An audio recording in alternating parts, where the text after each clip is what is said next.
Chapter 509. Isn't that the case? Li Zhongxing's eyes widened. If all 500,000 Frost Mirror cavalrymen are killed, it'll be a blood feud. Those barbarians will never let it go. They'll have to go to war eventually. Your actions will definitely bring the war forward. Li Zhongxing felt that the more he listened, the more confused he became. It seemed that Lin Yuan was right, but his reason told him that this was all sophistry. Lin Yuan definitely had other plans behind his back. After such a huge feud, even if Frost Mirror Khan didn't want to go to war with Lin Yuan, those tribes would definitely force him to send troops to the northern frontier. After all, only some of them were unlucky now. Once the war started, the northern frontier and the whole Shuangjin dynasty would be in trouble. Even if it was for the survival of their own tribes, most of them would choose to go to war. Frost Mirror Khan is like a wolf. Before they're full, they'll keep following you. When you show a weakness, they'll pounce on you and tear your flesh apart to fill their stomach. If you don't want to, you can only raise your weapons and beat them until they're scared. Only then will they tuck their tails between their legs and show their more dog-like side. They'll stay away from you and won't dare to provoke you for a while. If we show weakness now, the Shuangjin dynasty won't be grateful to us. Instead, they'll think that the northern frontier is only strong on the outside but weak on the inside. After they've healed their wounds, the first thing they'll do is to invade our territory and burn, kill, and pillage. By then it'll be an endless war. Mirrorfrost had fallen into Lei Qiuxing's trap. Not only were the 700,000 Mirrorfrost cavalrymen trapped in the Central Plains unable to come out, even more Mirrorfrost cavalrymen would be trapped in this deadly trap. Based on this battle alone, I am certain that at least half of the Shuangjin dynasty's border army near the Xinwu dynasty will be destroyed. Apart from the border army, the tribes near the Xinwu dynasty will also lose many young and strong men. Of course, we weren't the only ones who knew that Lei Qiuxing's concession was a trap. The Shuangjin dynasty knew it too. The reason they wanted to make peace with us was to preserve their strength as much as possible so that they wouldn't lose too much of their strength. They might even lose the edge of the Frost Mirror grassland so that their ranch could become our hunting ground. If both sides worked together and the beast tied in the Hengduan mountain range, the Shuangjin dynasty might not even be able to recover from the setback. Speaking of which, if we can't determine the victor between us and Lei Qiuxing, then we need a way out.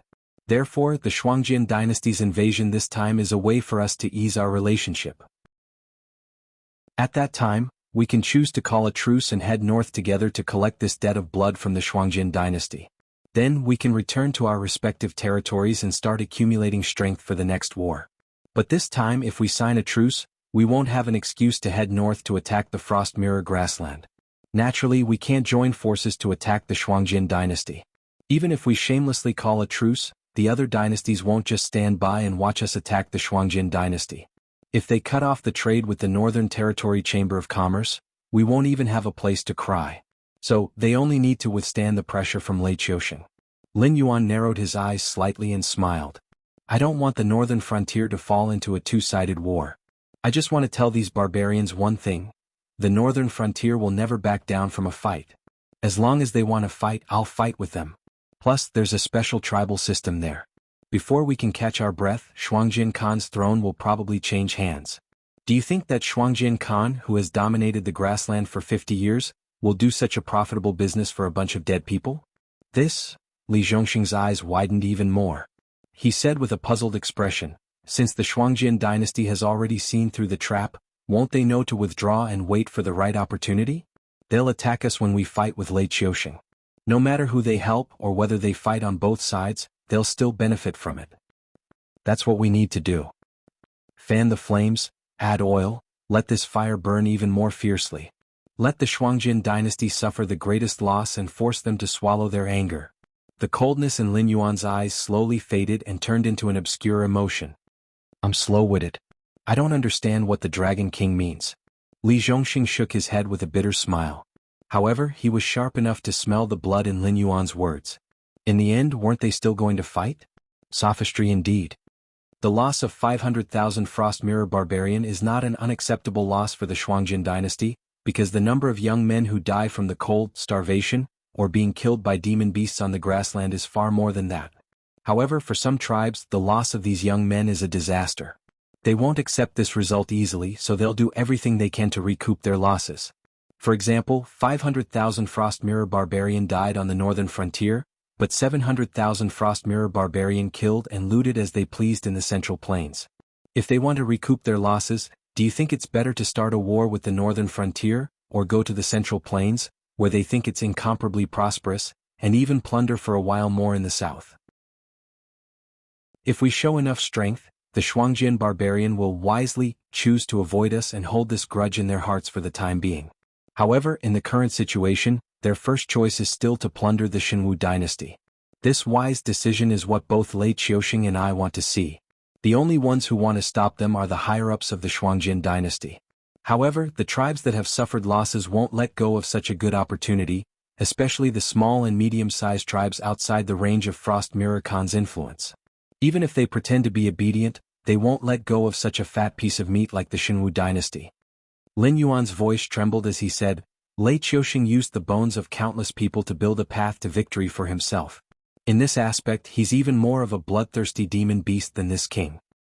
But you also said that the Shuangjian dynasty already knows that this is a trap. Before Li Zhongxing could finish his words, his face turned pale and he swallowed dryly. He suddenly realized that Lin Yuan, this demon beast, knew more about the situation of the various factions than he, a professionally trained officer, did. The unique tribal system of the Shuangjian dynasty was no different from that of the demon beasts in the Hengduan mountain range. However, the beast lord Kirin could intimidate countless demon beasts, but the old Frost Mirror Khan didn't have such strength. Although he was revered as the king of the grassland, the small and medium-sized tribes outside the range of the Blood Liao tribe's influence had never obeyed Frost Mirror Khan's orders. Chapter 510. The harvest of 700,000 Frost Mirror barbarian in the Central Plains was enough to make most of the Frost Mirror tribes jealous. It was also enough to drive the tribes that had suffered heavy losses crazy. Even if the Frost Mirror Khan ordered them not to enter the Xinwu dynasty's territory, they wouldn't listen. Lin Yuan's act of killing 500,000 Frost Mirror barbarian was equivalent to pouring oil on Lei Qiuxing's trap. The fire that wasn't strong enough to begin with instantly engulfed more than half of the Frost Mirror grassland. And this was an overt scheme. Unless the Shuangjian dynasty was willing to start an all-out war with the northern frontier, they could only choose the seemingly weak Xinwu dynasty.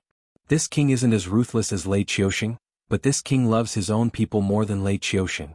Lin Yuan finally regained his composure and said with a smile, no one knows what Lei Qiuxing's trump card is. This king doesn't want him to use it on the northern frontier. It's better to send him more Frost Mirror barbarian. When he can't hold on anymore, he'll naturally reveal his trump card in advance. I know what to do. Li Zhongxing nodded with a serious expression. No one knew what Lei Qiuxing's trump card was, but in this situation, unless Lei Qiuxing went crazy, he definitely had something that could change the situation in an instant.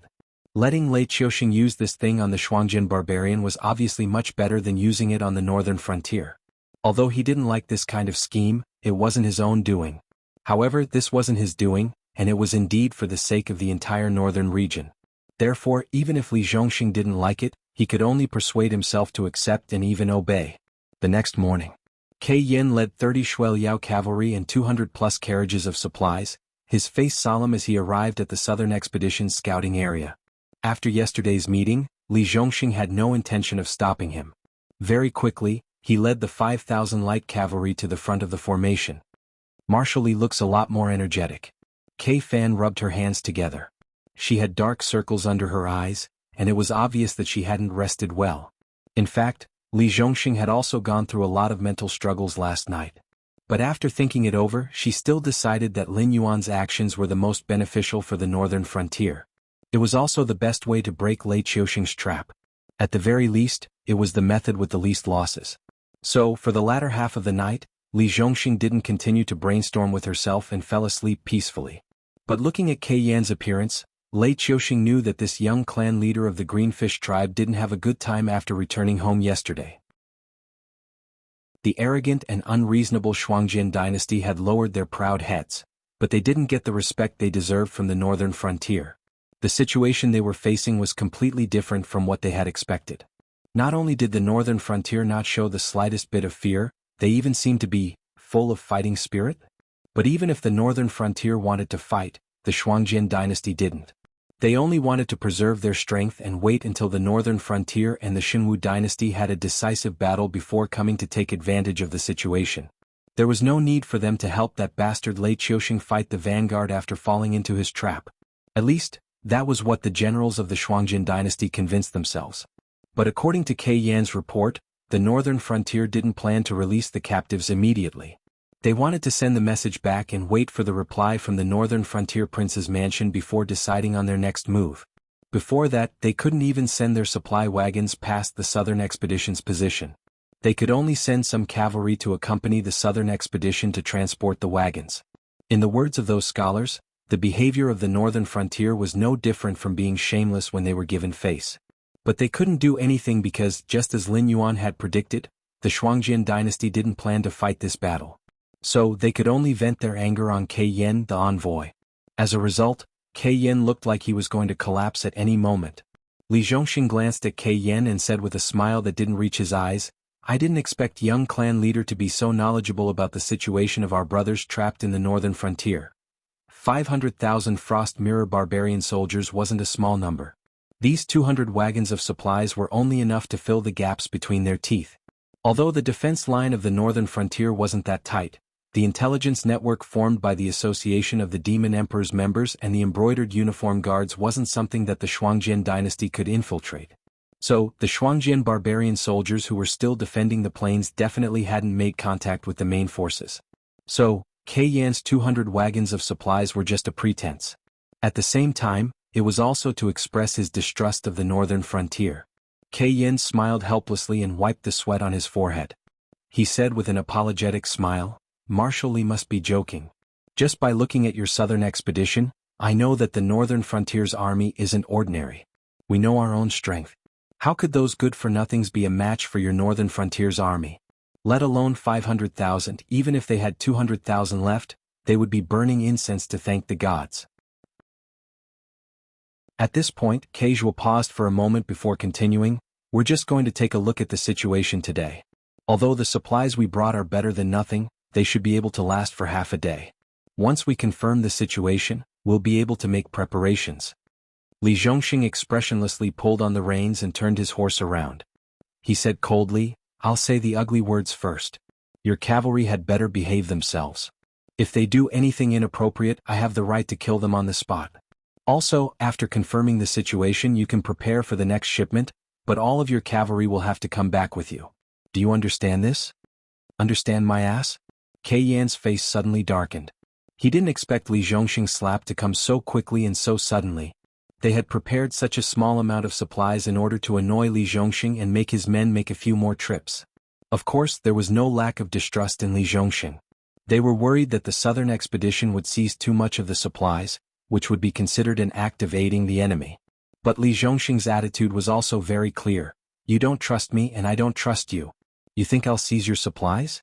I think you're using this method to increase your troops." But then again, both sides were just trying to annoy each other. They didn't really suspect each other of doing anything. After all, the supplies were only enough to fill the gaps between Li Zhongxing's teeth. Even if Li Zhongxing seized them, they would only be able to fill the gaps between their teeth. With the troops around him, they could eat all 200 carriages of supplies in 1 or 2 meals. Although the dozens of cavalry were all in the late stage of the airborne realm, such a small number of people was definitely not enough to increase the number of troops.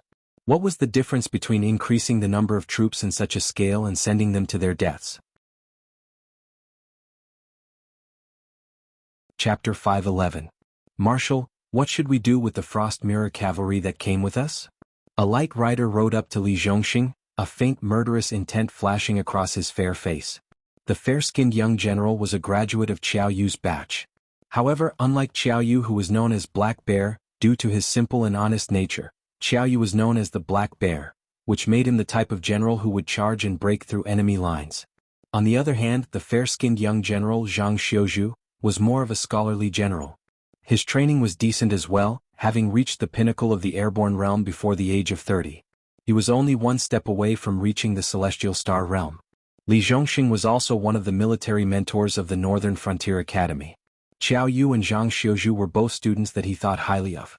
Although they had their own shortcomings and were not as good as Qin Yu and Zhao Guangchong, who were taught by Lin Yuan and were able to lead troops to the south as soon as they graduated, he still wanted to get closer to Li Zhongxing. To be fair, Zhang Xiuzhu was not worse than the students taught by Lin Yuan. He could become a famous general after some training. However, his biggest weakness was hatred. Zhang Xiuzhu's parents were both civilians. They did not even have the ability to move to other places to live, let alone have the ability to cultivate.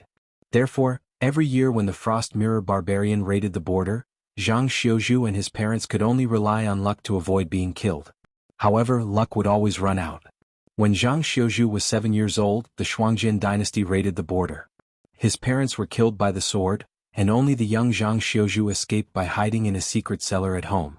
Since then, the seed of hatred had been planted in Zhang Xiuzhu's heart. Lin Yuan set up the Northern Frontier Academy and supported poor students. This was a great opportunity for Zhang Xiuzhu, and he did show his extraordinary talent. Compared to the children of aristocratic families who grew up with spiritual objects, Zhang Xiuzhu, who started cultivating in his 20s, could not achieve much. However, there was no limit to human perseverance and potential. Zhang Xiuzhu, who had a blood feud, was far more hardworking than the other students in the same batch. His cultivation, the art of war, and even strategy were all excellent in almost every subject. However, when everyone thought that Zhang Xiuzhu could win Lin Yuan's favor and become the most dazzling star of the northern frontier in the future, this guy rejected Lin Yuan's olive branch without hesitation and went straight to the main camp of the southern expedition. From Zhang Xiuzhu's point of view, it was impossible for the southern expedition army to continue south in a short period of time. However, the cleanup work in the north still had to continue. Apart from those clans that were still stubbornly resisting, the Frost Mirror Barbarian cavalry that pillaged the border would be the Southern Expedition Army's main opponent for a very long time. And Zhang Xiuzhu was indeed capable.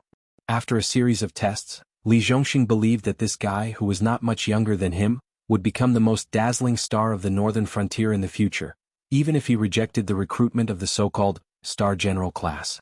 Therefore, even though he knew that Zhang Xiuzhu was currently on the Southern Expedition, he would divide the Southern Expedition in the future and take part of the people to form a new army to wrestle with the Shuangjin barbarian. Li Zhongxing gladly accepted Zhang Xiuzhu as his disciple and even trained him as his successor. However, Zhang Xiuzhu's performance in the past 2 months had indeed proved that he deserved Li Zhongxing's favor. In response to this proud disciple's question, Li Zhongxing only raised his eyelids and said through secret voice sending, "The Shuangjin dynasty has 35 cavalry with them this time. Apart from the heavy military supplies we have, you can only take 50 people with you. How do you think we should deal with them? Kill them." A cold light bloomed in Zhang Xiuzhu's eyes as he replied without hesitation. Li Zhongxing was silent for a while. Zhang Xiuzhu scratched the back of his head and said with a smile, "Marshal is not a person who makes arbitrary decisions, but with your authority, it's not impossible for you to let the Shuangjin barbarian go. However, you chose to stall for time without discussing with us. This action already shows that Marshal has no intention of letting those barbarians go. Moreover, you're not the only one who has an opinion on this matter." Li Zhongxing smiled noncommittally. He just waved his horsewhip gently, indicating for Zhang Xiuzhu to leave. Just as Lin Yuan had said, Li Zhongxing was a chicken when it came to strategy. His current actions could only deceive the Shuangjin barbarian. However, those in the southern expedition with discerning eyes could see that Li Zhongxing, who had always followed the advice of others, had chosen to use stalling tactics to cut off the Frost Mirror barbarian's chances of survival. It was obvious that someone was guiding him behind the scenes. And although Li Zhongxing was the king of the northern frontier, he only had the authority to make suggestions. He did not have the authority to directly command the commander-in-chief of the northern frontier's 3 armies. If it was Li Zhongxing's idea, then Li Zhongxing would still have to discuss it with them before deciding whether to do it or not. That was why the entire southern expedition was so quiet. No one argued with Li Zhongxing like Li Zhongxing did with Lin Yuan. The reason was very simple. Most of them were already scared out of their wits by Lin Yuan. Lin Yuan had never tasted defeat since his debut. Therefore, they could not see the depth of Lin Yuan's decision. Even if they could see it clearly, no one would overestimate themselves and ask Lin Yuan to correct it. When Zhang Xiuzhu gradually rode away, Li Zhongxing once again said through secret sound transmission, "Just say that it was my idea. Go to that place and pick a group of ruthless people to go with you. First, lead them around in circles. After you have shed all pretense of cordiality, you must do it cleanly. Don't leave any hidden dangers." Speaking up to here, Li Zhongxing paused and smiled. Besides that, Wei River City has been breached, and there are still over 100,000 reserve troops of the Divine Forest Army gathered near Tsangtao City. We can't clear them out for the time being, but we have to let these Frost Mirror barbarians vent their anger, right? This general will not disappoint the Grand Marshal. Zhang Xiuzhu pulled on the reins and turned his head to look at Li Zhongxing. His white face squeezed out a bright smile. As for how to use these 200 carriages of supplies to provoke the conflict between the Frost Mirror Barbarian and the Shenlinjun reserves, he had already outlined a rough plan in his mind. At the same time, he also guessed what Black Jiao, who gave him today's position and opportunity, was planning. Kai Ting stared blankly at the two people's lips moving.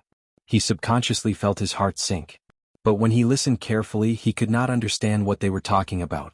Although they were speaking the common language of Jianghu continent, the words they spat out were all numbers. For someone like him who did not know the code of the northern frontier, it was no different from listening to a heavenly book. But his keen sense of danger still made him feel that the southern expedition was secretly planning something. Chapter 512. Young clan leader, why are you in a daze? Li Zhongxing urged his horse to the side of the hesitant Kai Ting and lightly poked him with the end of his whip. Only then did Kai Ting wake up from his deep thoughts. His entire body seemed to have been startled, and cold sweat began to appear on his forehead. That was my favorite student, but his personality is a little weird. He doesn't know how to speak the common language of the Sky Martial continent, so we were using a special secret signal to communicate. I told him to go back and pick 50 capable brothers to escort you on this trip. Is there any problem on your side? Kai Ting finally calmed down. When he looked at Li Zhongxing again, he discovered that he was smiling warmly. Gently shaking his head, Kai Ting forced himself to calm down and said, "But I heard that the northern frontier isn't very peaceful right now. Can 50 people really escort the supplies safely to the destination? Why don't we discuss it again and have both sides send more people?" When he heard the number 50 people, the stone in Kai Ting's heart slowly fell. After all, the cavalry of the northern frontier couldn't be compared to the cavalry of the Shuangjin dynasty. Even the horses they rode were inferior war horses bought from the Shuangjin dynasty. Even if their cultivation was higher, 50 people against 35 people might not have more than a 50% chance of victory. And even if they could defeat them, it was impossible to keep all 35 of them at the northern frontier. As long as one or two escaped, the northern frontier wouldn't be able to take it. Even Kai Ting, who had always believed in his intuition, felt that he was being too cautious, and even a little oversensitive. Li Zhongxing lightly shook his head and bitterly smiled. To be honest, although there are many hidden dangers in the northern frontier, the real threat is the Frost Mirror Cavalry and Shenlinjun's reservists that we couldn't completely eliminate. With your people here, even if we bump into the Frost Mirror Cavalry, they won't do anything. And if we encounter those reservists, even 2,000 people won't be able to do anything. But if the number of people is smaller, the target will naturally be smaller, and it will be much safer. Kai Ting stared blankly at Li Zhongxing. Shenlinjun was the trump card of the Shenwu dynasty, and was also the trump card of Lei Qiuxing's dragon throne. Even the reservists were quite a formidable existence. Furthermore, Wei River City, which was known as the Impregnable Fortress, was also a famous existence. But now, the reserve force of the Divine Forest Army had been defeated and even Wei River City had been breached? What kind of monsters were these people? Thinking of this, Kai Ting's last trace of hostility towards the northern frontier completely dissipated. He bitterly smiled and said, "If that's the case, then we'll do as the Grand Marshal wishes. I'll go inform them to prepare to depart." Although the men of the Shuangjin dynasty didn't lack courage and bravery, the special living environment still made them have the personalities of wolves and dogs. Just as Lin Yuan predicted, the stronger the northern frontier displayed, the more the Shuangjin dynasty didn't want to provoke the northern frontier. But Kai Ting, who was just about to leave, suddenly remembered something. He abruptly pulled on the reins and said, "Our 13th prince was deceived by the Shenwu dynasty some time ago and led his troops into the northern frontier's territory by mistake. It's been almost half a month since then. I wonder if our 13th prince is a guest at your residence?" Although the third prince speculated that the 13th prince was dead, the proud Shuangjianren didn't think so. In their eyes, the northern frontier was just a group of nouveau riche. They might not even be able to withstand the counterattack of the Shenwu dynasty. How could they offend the Shuangjin dynasty at this time? Therefore, even if the 13th prince went on a killing spree in the northern frontier, he only needed to announce his identity after he was defeated. Not only would the northern frontier not dare to touch him, they would even treat him as a guest of honor and wait for the Shuangjin dynasty to take him away. "Young master, you must be joking. I haven't heard any news about the 13th prince." The warm smile on Li Zhongxing's face instantly disappeared. He said coldly, I will write another letter to ask the northern frontier's residents. However, I advise you not to have any delusions about this matter. You know our Dragon King's personality. The Shuangjian dynasty has sent troops to invade the northern frontier one after another. If they don't pay a price, they will lose face. This, Kai Ting originally thought that taking the 13th prince out was just a matter of convenience. After all, they could let the 500,000 Frost Mirror barbarians go. If they let a few more people go, they wouldn't be criticized. However, Li Zhongxing's cold attitude was telling him to stop dreaming. The Shuangjian dynasty would definitely pay a price for these two invasions. Between the 500,000 Frost Mirror barbarian and the 13th prince, he could only choose one. I still have military matters to attend to. Farewell. Without waiting for Kai Yen to quibble, Li Zhongxing cupped his fists and urged his horse to rush towards the army camp. He's trying to sow discord. When Li Zhongxing disappeared from sight, Kai Ting threw the horsewhip in his hand to the ground. Between the 500,000 Frost Mirror barbarians and the 13th prince, this was a choice that even a child could make. However, when it came to Kai Ting, he couldn't make up his mind. Not to mention that among the 500,000 cavalrymen trapped in the north, at least 60,000 of them were Greenfish clan's disciples. The other clans who had lost some of their men were all hoping that their men could return safely. Because of this matter, Kai Ting, the envoy, was treated with great respect. Gifts that Kai Ting didn't even dare to think about before were prepared and sent directly to his tent. There were even some tribes that used beauty traps. Their goal was to make Kai Ting protect as many of their tribesmen as possible. Once Jueqi gave up on the 500,000 Frost Mirror barbarian cavalrymen and chose to bring the 13th prince back to the imperial court, he would be tied to the Blood Liao tribe. Once the Blood Liao tribe collapsed, there would be no place for the Greenfish tribe to stay in the prairie. If Kan Shuang had been young, it would have been fine. Unfortunately, Kan Shuang had been seriously injured when he was young. His cultivation had not improved in the past few years, and his body was deteriorating day by day. There was no telling when he would pass away. Although there were many outstanding princes in the Shueliao tribe, the most outstanding ones were the 3rd and 13th princes. Of the two of them, one was a scholar and one was a martial artist. If these two forces could not be merged together, the decline of the Bloodstream tribe would be inevitable. But from what he knew, the relationship between the 3rd prince and the 13th prince could be said to be irreconcilable. However, if Kai Ting chose the 500,000 Frost Mirror barbarian and gave up on the 13th prince, then what awaited him would be the fury of the Bloodspan tribe. Those tribes wouldn't care about his friendship. In the eyes of the prairie people, they had already prepared a generous gift for Kai Ting. Kai Ting bringing back their tribe's young men safely was his duty. Only a fool would fall out with the Bloodstream tribe in order to protect Kai Ting.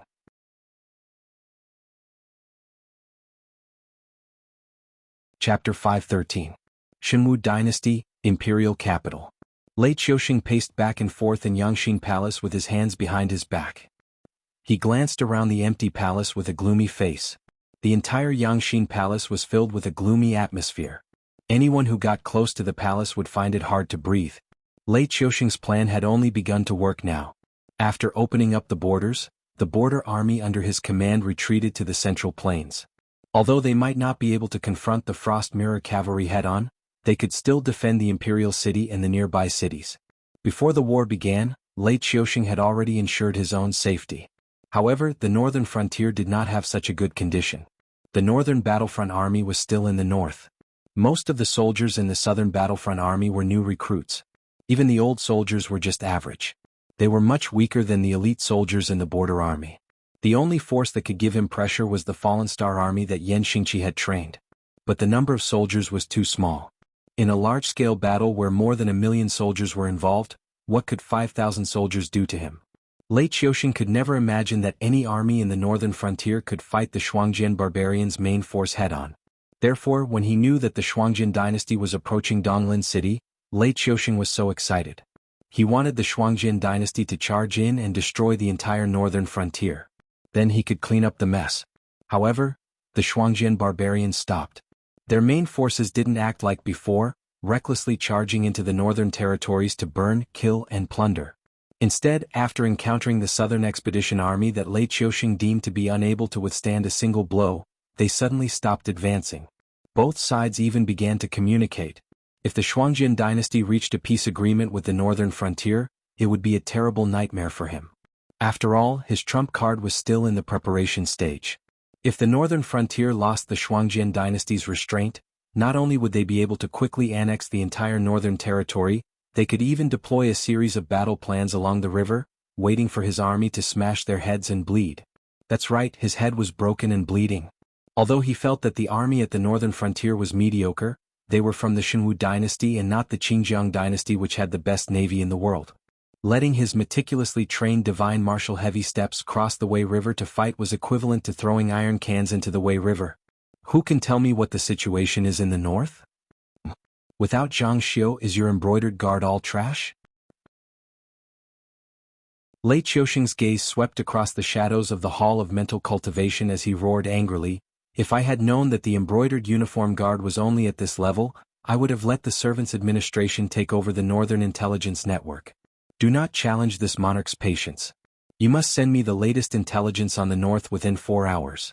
Furthermore, all of this monarch's orders must be completed with the highest priority." "Yes, understood. As you command." Several feeble voices rang out from the shadows. The embroidered uniform guard's intelligence network in the north had not been disbanded, but due to Lei Qiusheng's suspicious nature, the original officers had all been purged and replaced, regardless of whether they were loyal to him or not. There was no lack of spies that he had personally placed by Zhang Xiu's side. Changing generals at the last minute was a huge taboo in the army.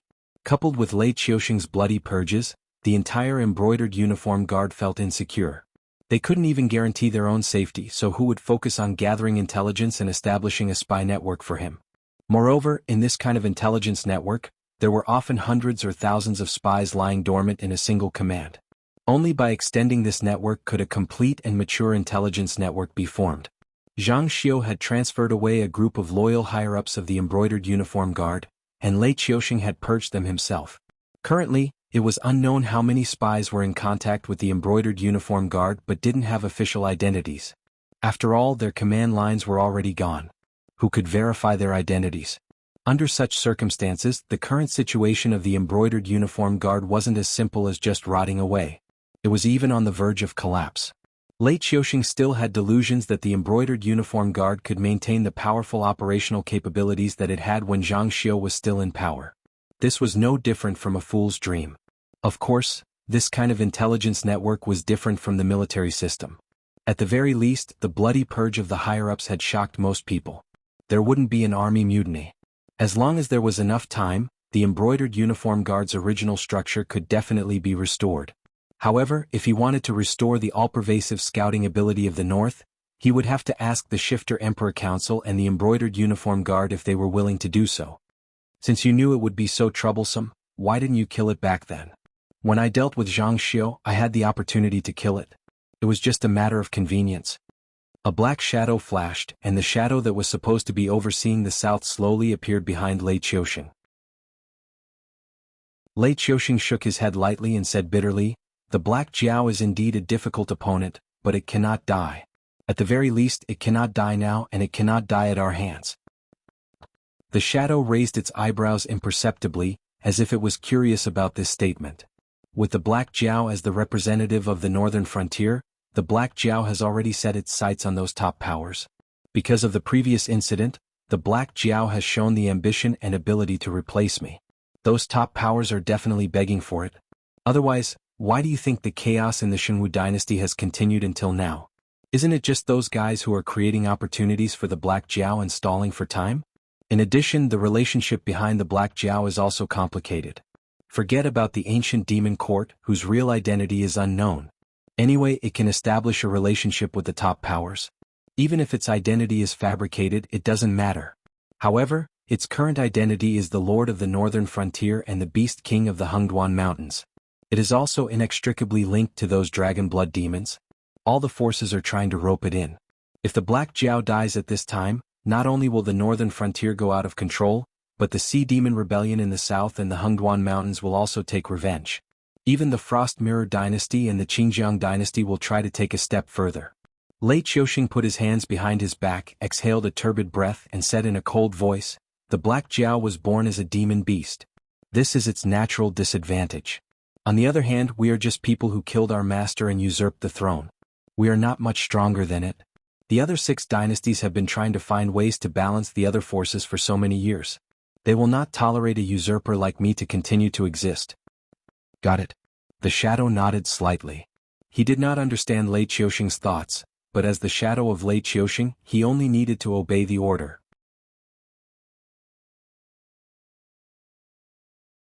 Chapter 5:14. Forget it. Let's not talk about this. A cold glint flashed across Lei Qiuxing's eyes as he said, although the cultists' invasion into the south this time is unexpected, if we use it well, it will be of help. At least the blame won't be directly placed on us. That plan can be started. Once I have a definite order, release them immediately. The south isn't ready yet. Moreover, this is the reason why we fell out with the top powers this time. If we reveal our strength now, it'll be no different from drinking poison to quench our thirst. Although we can resolve the Frost dynasties and the North's problems, the top powers definitely won't tolerate us anymore. In fact, they might even interfere directly with this matter. The shadow took a deep breath and sighed. Moreover, the evil cult's life in the south is not good enough. They are not powerful enough. If we force them to be blamed, it will not be justifiable. There is no other way. Even if we don't want to fall out with those top forces, with their existence, we are no longer on the same side. It is only a matter of time before we fall out with them. Therefore, we don't need to hide anything from them. We just need to explain it to those who have not been in contact with this circle. It is not that I am greedy for power, but after all, the follow-up plan needs a lot of manpower and material resources to be implemented. The Jianghu dynasty can't be given up now. At least, we can't give up before we reach the first stage of the plan. Lei Qiuxing shook his head gently and sighed. The Shuangjin barbarian now thinks that we are weak and can be bullied. Our previous plan not only failed to suppress the northern frontier, but also shot ourselves in the foot. Should we ask the border army to take action? The shadow looked serious. If there are too many Frost Mirror barbarian coming in this time, it will not be good for our recovery. We don't have to go all out. Ask the border army to expand the protection area. We have to protect at least half of the territory in the Central Plains. At the same time, open up a path for Frost Mirror's cavalry to go south. Although those guys are on our side, they are also hungry wolves. Without a large number of blood sacrifices to make them happy, even I can't tell what will happen. Lei Qiuxing's lips curled up slightly as he sneered, not long after, the Jianghu dynasty will return to my rule. I can even swallow up half of the Shuangjin dynasty. After recuperating for a few years, I will turn around and swallow up the Qinjiang Empire. When that time comes, I will monopolize half of the world. Who can stop me? Yes. The shadow nodded slightly and disappeared into the shadows again. Although the scheme is good, it's a pity that there will be endless troubles in the future. Lei Qiuxing put his hands behind his back and sighed. If I hadn't been prepared, the Black Jiao would have been in a general's position. Now, it's fine. The more people that come, the happier they will be. No one liked the feeling of being pressured step by step. Even Lei Qiuxing, who had expected this to happen, felt the same way. How could he not know that it was not time for those things to be exposed? If he could use the Shuangjin barbarian to defeat the northern frontier, that would be the best plan. However, with the embroidered uniform guards being replaced and the ether collapsing, not only would the intelligence agencies in the north become dim, but even the intelligence agencies in the south would be dragged into the quagmire of war. In the huge Jianghu dynasty, the only thing that was under his control was the Central Plains, which was run by the shadow. Therefore, Lin Yuan had schemed under his nose and led a large number of cultists to the south. This was something that he had not expected at all. He had been prepared to use the Shuangjin barbarian as a feint, waiting for the northern frontier to be exhausted before mobilizing the border army to take back the northern territory in one fell swoop. Because of all these arrangements, he could not sit back and watch the south collapse into the hands of the cultists. He could only cooperate with Lin Yuan's rhythm and lead the Frost Mirror barbarian to the south, letting the barbarians fight with the interest groups in the south. In the hotbed of war, the cultists who preached that they were the representatives of the gods who saved the world would naturally find the best hotbed to grow their strength. Unless the barbarians used the power of the entire dynasty, they would not be able to eliminate the cultists with just a portion of the border army. The difference in strength between the two sides would rapidly shrink and then magnify. When the entire south fell apart, he would use the name of the cultists to release them. Then he could send all those who held him back or did not listen to him to hell. When they were full, they would naturally be in a good mood. At that time he would appear and communicate with them. Then he would put on a show and drive them into the northern frontier or the territory of the Shuangjin dynasty. Not only would he be able to recover his territory, but he would also be able to completely reshuffle the cards and make the bloated dynasty his say in the future. What interest groups in the south? What northern frontier? In the eyes of Lei Qiuxing, they were just a bunch of tools. Ever since he got in touch with them, his vision and structure had long surpassed his own level. Moreover, he had the special existence of the shadow at his disposal. Naturally, he would be successful in doing things secretly. This time, the four major forces joined forces to attack the Jianghu dynasty because some disobedient fellows among them were discovered. This matter attracted the attention of the top forces, and they asked Lei Qiuxing to release all the restrictions and let them search. However, Lei Qiuxing, who had a guilty conscience, was naturally unwilling to agree. Therefore, the drama of the four forces attacking one was born. Although the top forces didn't have any evidence, those people knew how terrifying they were. Not to mention seeing it, even if it was just a groundless rumor, they would quickly investigate the situation. If there were any signs of something wrong, they would directly kill them. If that fellow hadn't reacted quickly and retreated with them, there would be no survivors in the entire Jianghu dynasty now. According to the original script, Lei Qiuxing would be the biggest loser, and Lin Yuan, Lei Qiuxing, and even the combined forces of the aristocratic families, which were not as powerful as the northern frontier, would become the winners and begin to divide this fat cake. However, among these people who had already gained benefits except for Lin Yuan, Lei Qiuxing didn't have the intention to put the others in his eyes. His real opponents had always been those high and mighty top forces. At least, this was Lei Qiuxing's plan at the moment.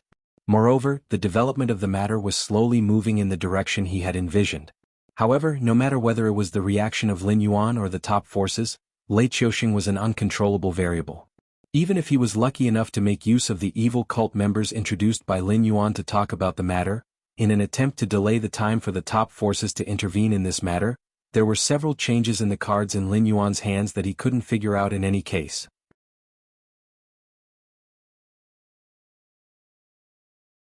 Chapter 515. On the Northern Plains. The Shuangjian dynasty's supply wagons had already set out for quite some distance. Even from the highest watchtower in Donglin City, one could only see a small shadow of the convoy. It wouldn't be long before the convoy completely disappeared from their sight and stepped into the undercurrent of the conflict between the three factions. "How should I address you, General?" Keizhua urged his warhorse to catch up with Zhang Xiuzhu, who was at the front of the group, and asked with a chuckle. Keizhua preferred the 13th prince over the 500,000 Frost Mirror cavalrymen, but he knew very well that no matter which answer he chose, it was the same as choosing death. The only difference was that one would be executed immediately, while the other would be a delayed death. The only way he could find to survive was to find a way to stay on the northern frontier after this matter was over. If things didn't work out, then he would choose the 500,000 Frost Mirror cavalrymen and hide in the northern territories for a period of time. He would return to the plains after the Bloodsill tribe had declined. Even if he lost everything he had now, it was still better than losing his life.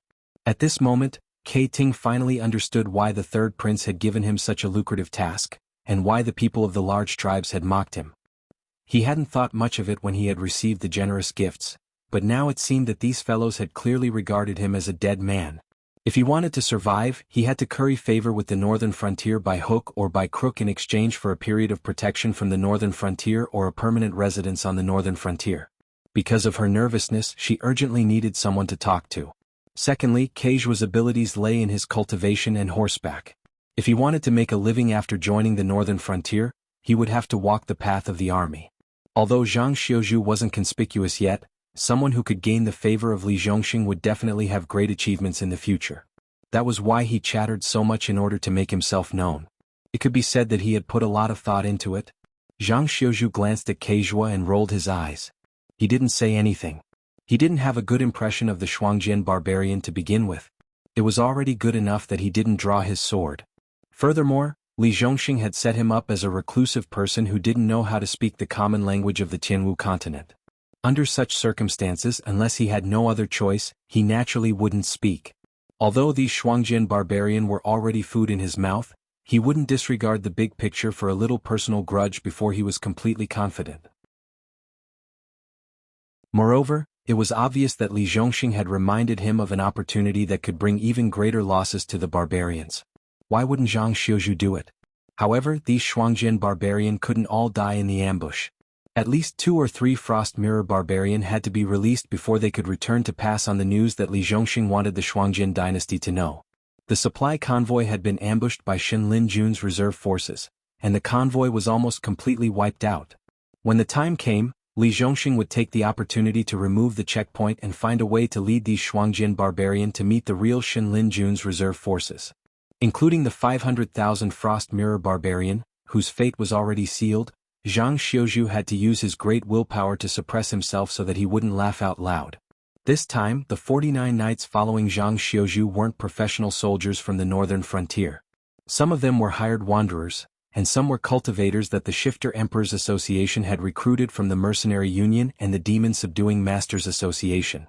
However, most of them were trained by Luo Su of the Embroidered Uniform Guard.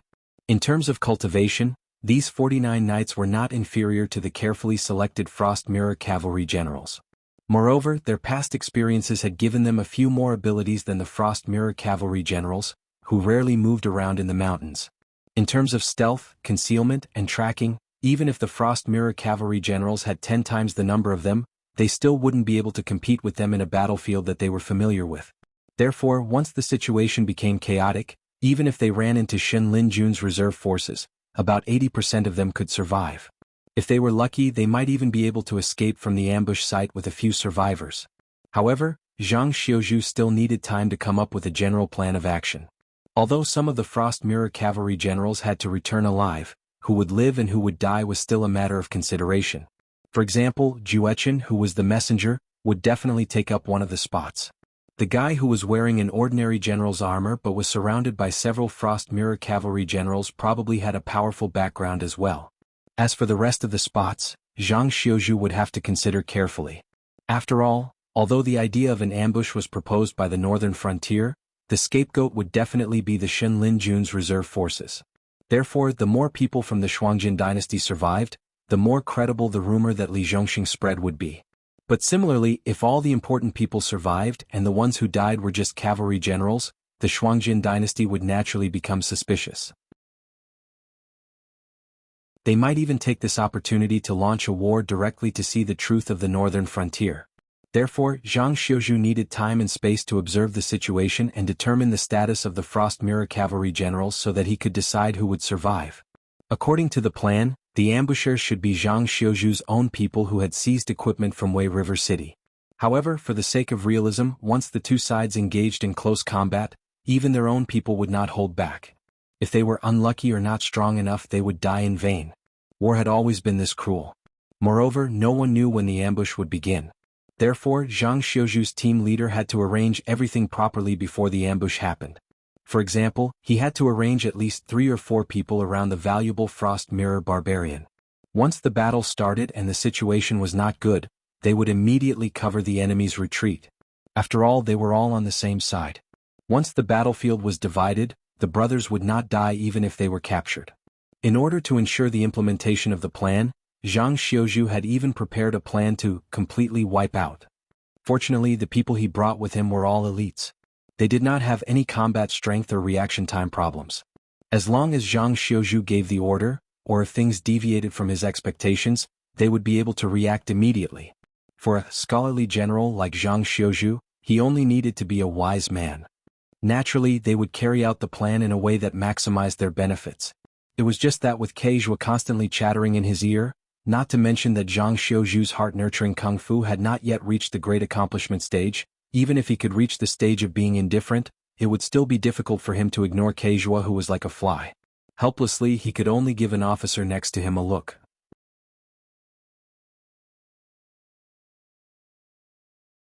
Chapter 5:16.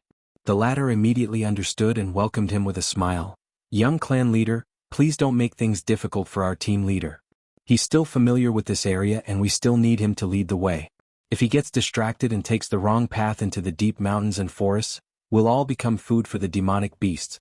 Besides, our leader doesn't speak the common language. We're the only ones who can communicate with him. If you have anything to say, why don't you tell me? I'll pass it on to both sides later. The officer quickly pulled Kei Ting away from Zhang Xiuzhu with a warm smile on his face. Never in his wildest dreams would Kei Ting have imagined that this smiling fellow was actually one of the famous torturers of the Imperial Secret Service. who knew how many skins he had personally peeled off, not to mention how proficient he was in other cruel methods of torture. But just this smile alone made Kei Ting, whose heart was in turmoil, feel a deep sense of security. At this moment, the two of them were undoubtedly chatting happily, as if they were close friends who were talking and laughing as they walked further and further away. Zhang Xiaozhu looked at the backs of the two people as they disappeared into the distance. Then he faintly sighed and said in his heart, "Why don't I just kill them? It's so annoying to always have a fly by my side." The group advanced for another 4 hours. They were less than half an hour away from the Frost Mirror Cavalry's encampment. However, Zhang Xiaozhu, who was at the front of the group, suddenly raised his right hand. In that instant, whether it was the cavalry or the supply troops, they all stopped in their tracks and carefully drew their weapons.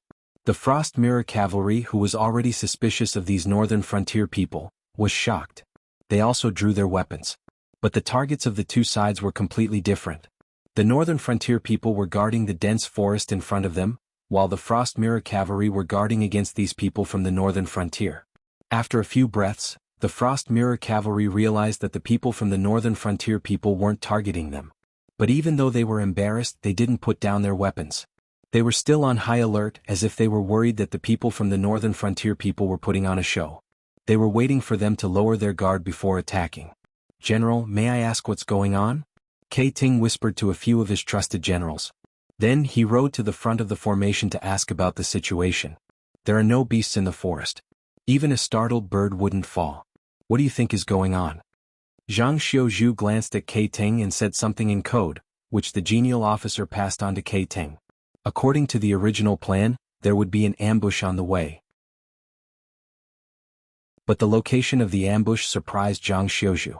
This place was only a few minutes away from the Shuangjian dynasty's military camp. As long as they passed through this dense forest, they would enter the open plains. Then they would arrive at the place where the Frost Mirror Cavalry was gathered. If the commander of the Divine Forest Guard wasn't an idiot, he wouldn't have set up an ambush in such a place. After all, if the commotion caused by the battle had attracted the attention of the Frost Mirror Cavalry, these starving fellows would quickly realize that there were no armed forces from the northern region in this dense forest that blocked their path of retreat. It was just a little more troublesome to travel. After passing through this forest, they would be able to reach Eastwood City, and then return to the Frost Mirror Plains through the main road there. Letting the Frost Mirror Cavalry see a way out was a small matter. After all, most of the troops in the northern territory had gathered here, and the encampment wasn't too far away. If the Frost Mirror Cavalry gave up on their mobility and entered the forest, they would lose at least 40% of their men before they could make it to the other end of the forest. Furthermore, there was a group of troops from the Southern Army blocking their path. When the pursuers met up with the Southern Expedition, they would be able to surround the Frost Mirror Cavalry and take them down. The only thing they had to be careful about was that if the two groups of Frost Mirror Cavalry encountered each other, they could use their mobility advantage to surround the Frost Mirror Cavalry. It was hard to say whether the Frost Mirror Cavalry would be surrounded by the northern frontier or the Southern Expedition. Therefore, the ambush in front of them either had the confidence to take them down in an instant or, it was really an ambush. Moreover, it was an ambush that didn't know the current situation. Of course, the ambush wasn't the obedient rebel army of the aristocratic families punished by Li Zhongxing in the north. It was the real Shenlin Jun's reserve force. Although these guys ran out of Wei River City, they didn't take any supplies with them except for their armor and weapons. If it wasn't for the food stored in the underground tunnel, many of the hundreds of thousands of people would have starved to death. In any case, this show was most likely real. The camouflage troops had either been eliminated, or were waiting for their prey in a further place, or they had been set up by Li Zhongxing on their way back. It was just that this ambush was a little too amateurish. Not only did they clear the entire forest of wild beasts, they didn't even chase away the birds above them. Anyone who didn't know anything about the art of war or didn't pay attention to the details would definitely choose to go around this forest and choose another path. Were these guys really the elite Shenlin Jun's reserve force? Zhang Xiaozhu reached out and patted his forehead. His face was gloomy as he raised his right hand and gently pressed it forward twice. According to the organization of the northern region, a heavy wagon was equipped with 4 civilian laborers and 2 auxiliary soldiers whose fighting strength was not as good as the frontline troops. However, Li Zhongxing had long replaced the civilian laborers and the auxiliary soldiers with the good soldiers of the Southern Expedition Army who did not look like much. Now they had 85 generals with good fighting strength and 1,200 elite soldiers at their disposal. It sounded good, but if they really encountered the hundreds of thousands of Shin Lin Jun's reserve force, it would be no different from delivering food to them. In fact, without the protection of seniors like the Fallen Star Army, Zhang Xiuzhu felt that even if they encountered a group of defeated soldiers, even if the difference in numbers between the two sides wasn't that big, their chances of winning were really low. After all, the ordinary soldiers of Shin Lin Jun's reserve force were basically equal to most of the Frost warriors on the battlefield. The Northern Frontier's reserve force might have more elite soldiers, but the difference wasn't that big. As for the combat strength of those elite soldiers in a battle of this level, it was almost negligible. Fortunately, not many people noticed that something was wrong. Following Zhang Xiuzhu's order, a group of 10 elite soldiers instantly broke away from the formation and entered the dense forest in front of them with swords and shields in their hands. Soon they were blocked by the dense weeds and tree trunks. Zhang Xiuzhu turned his horse slightly, closed his eyes slightly and began to count silently, 1, 2, 3.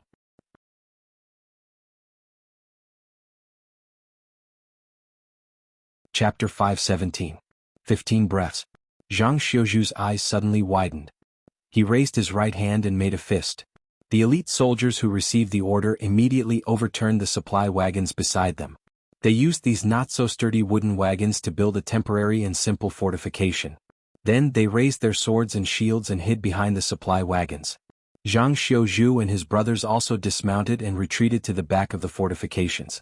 Clearly, the Mount Frost generals weren't too happy about this. After all, they spent most of their time on horseback. If they dismounted and fought these northern frontier soldiers on foot, they wouldn't even be able to last one round.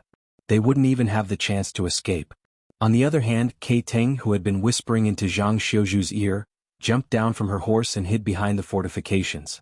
Many Mount Frost generals rolled their eyes at her. Whoosh, whoosh, whoosh. Before the Judgment Frost cavalry could reprimand them, the sharp sound of something tearing through the air rang out. Before the 34 Frost Mirror Riders could react, 11 of them were shot down by the volley of arrows. The rest of them also had a few arrows stuck in their bodies. Although the arrows weren't fatal for a short period of time, they still affected their mobility. This volley of arrows had basically crippled half of the Frost Mirror Riders' combat strength. As for Zhang Xiuzhu and his party who had long anticipated this, they were practically unscathed. Most of the arrows were nailed to the supply wagons, while a small number of arrows were blocked by the shields. Of course, there were a few unlucky fellows who were still hit by the arrows. Those who were slightly luckier were shot in the arms and calves, which affected their combat strength but wasn't fatal. Those who were unlucky had their heads cleanly shot by an arrow. This time, Zhang Xiuzhu and the others didn't need to waste any more words. The remaining Frost Mirror cavalry immediately dismounted from their horses, which they viewed as their lover, and scrambled into the fortifications of the supply wagons. They began to wail like ghosts and howl like wolves. The Mirror Frost dynasty only had two battle styles. The first was to use cavalry and archers to harass the enemy while slowly trailing behind them. The second was to directly charge forward with the army. They didn't care about losses and only wanted to engage in close combat with the enemy. Of course, aside from the boorish ones, the Mirror Frost generals who could make the latter battle strategy were basically all confident that they would win. Who are these guys? Kei Teng was trembling all over. His teeth chattered as he spoke.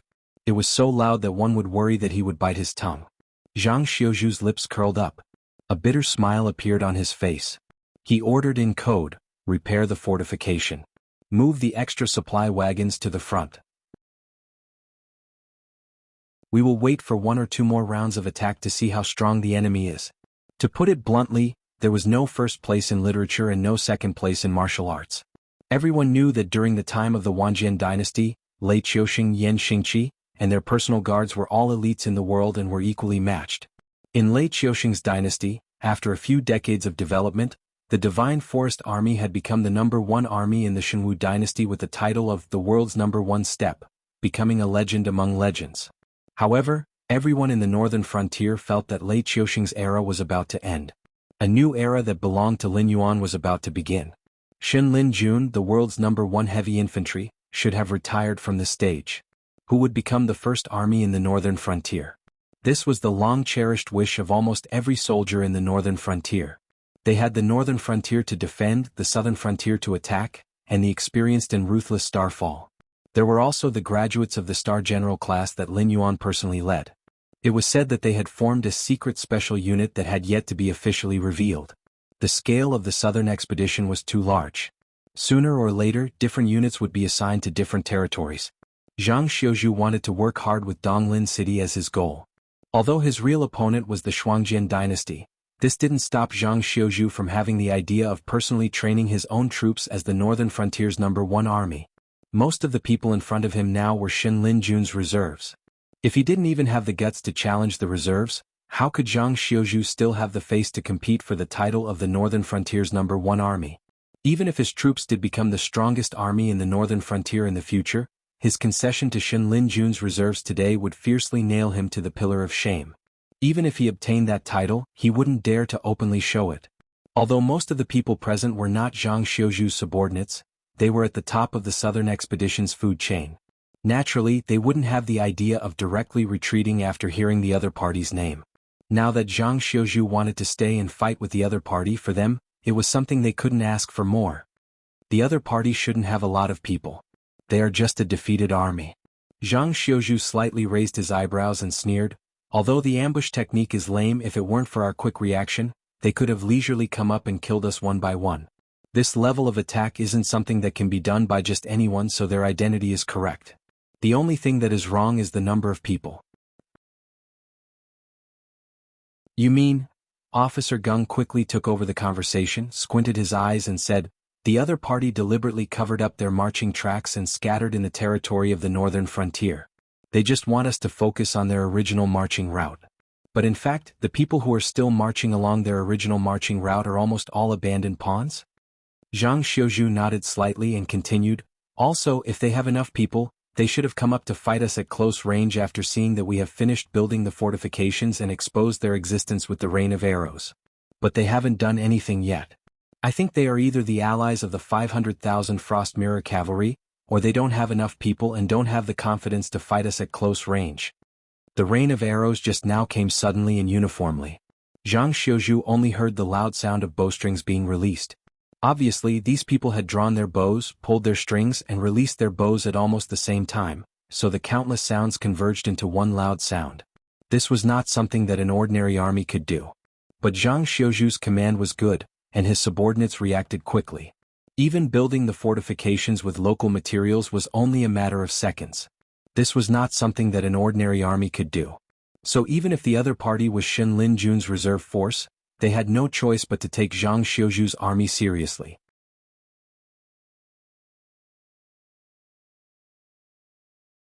Chapter 518. Both sides have about the same number of people. We still don't know who will kill who.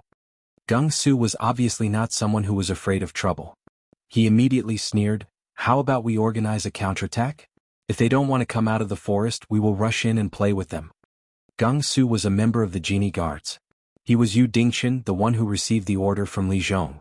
After delivering Li Zhong's handwritten document to Li Zhongxing, Yu Dingqian didn't immediately return to the safe Shunning City. Instead, he chose to stay at the front line to help the southern expedition.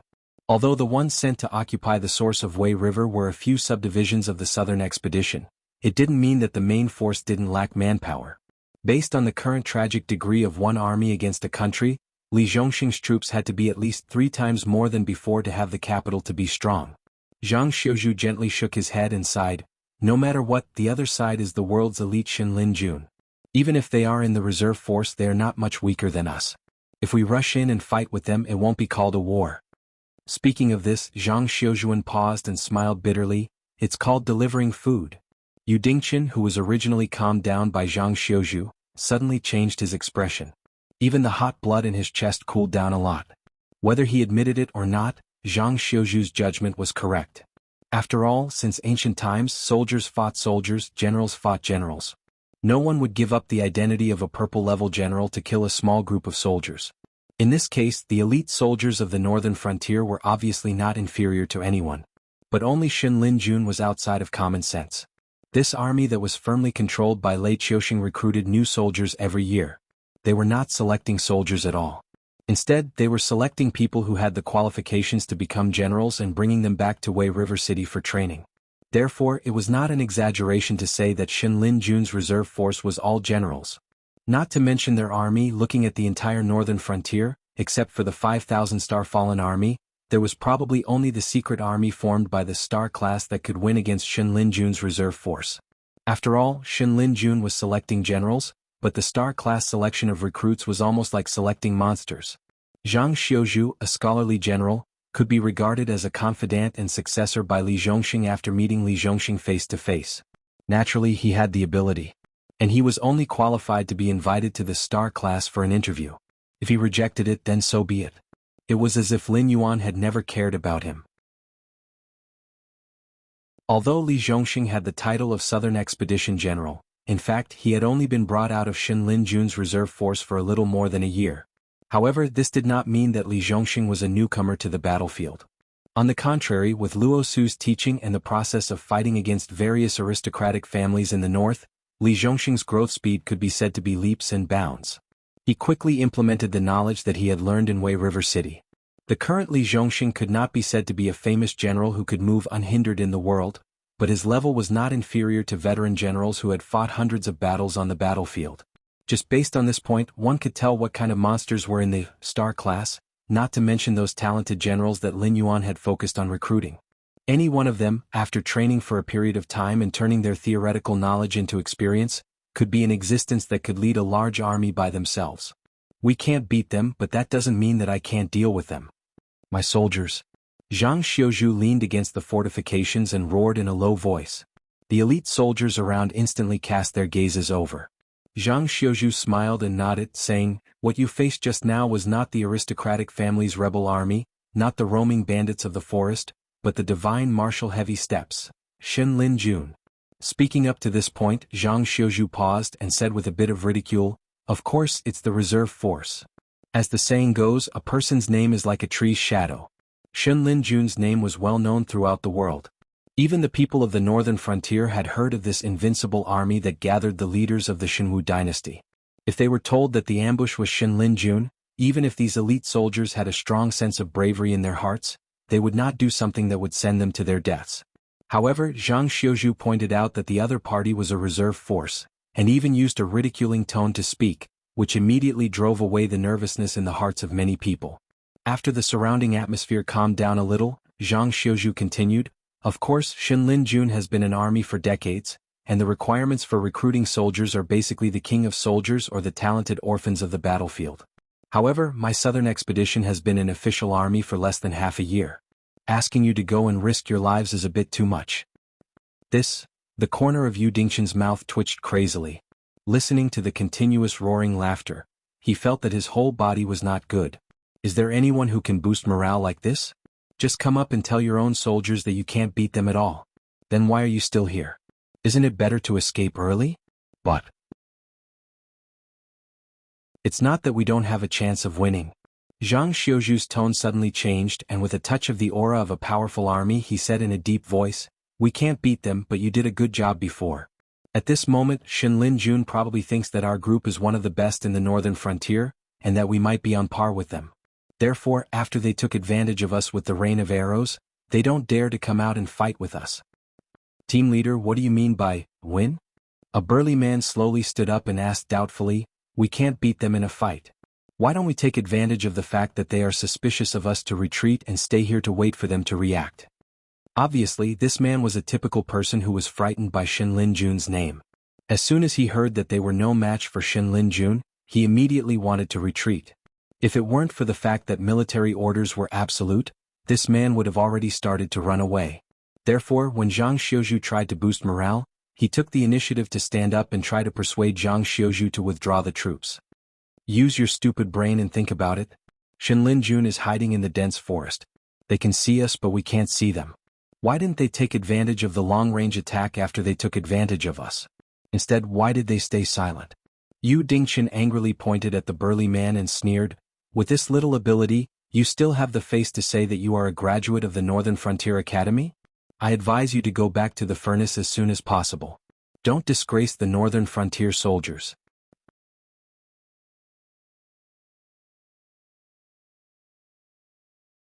Chapter 519. Zhang Xiuzhu slowly raised his right hand and pressed down Yu Dingxin's hand. He smiled and said, "Brother, that's a good question. If I want to win this war, I have to tell you what our chance of victory is. I also have to tell you why I'm so sure that we can win when I'm sure you're no match for them in a hand-to-hand combat.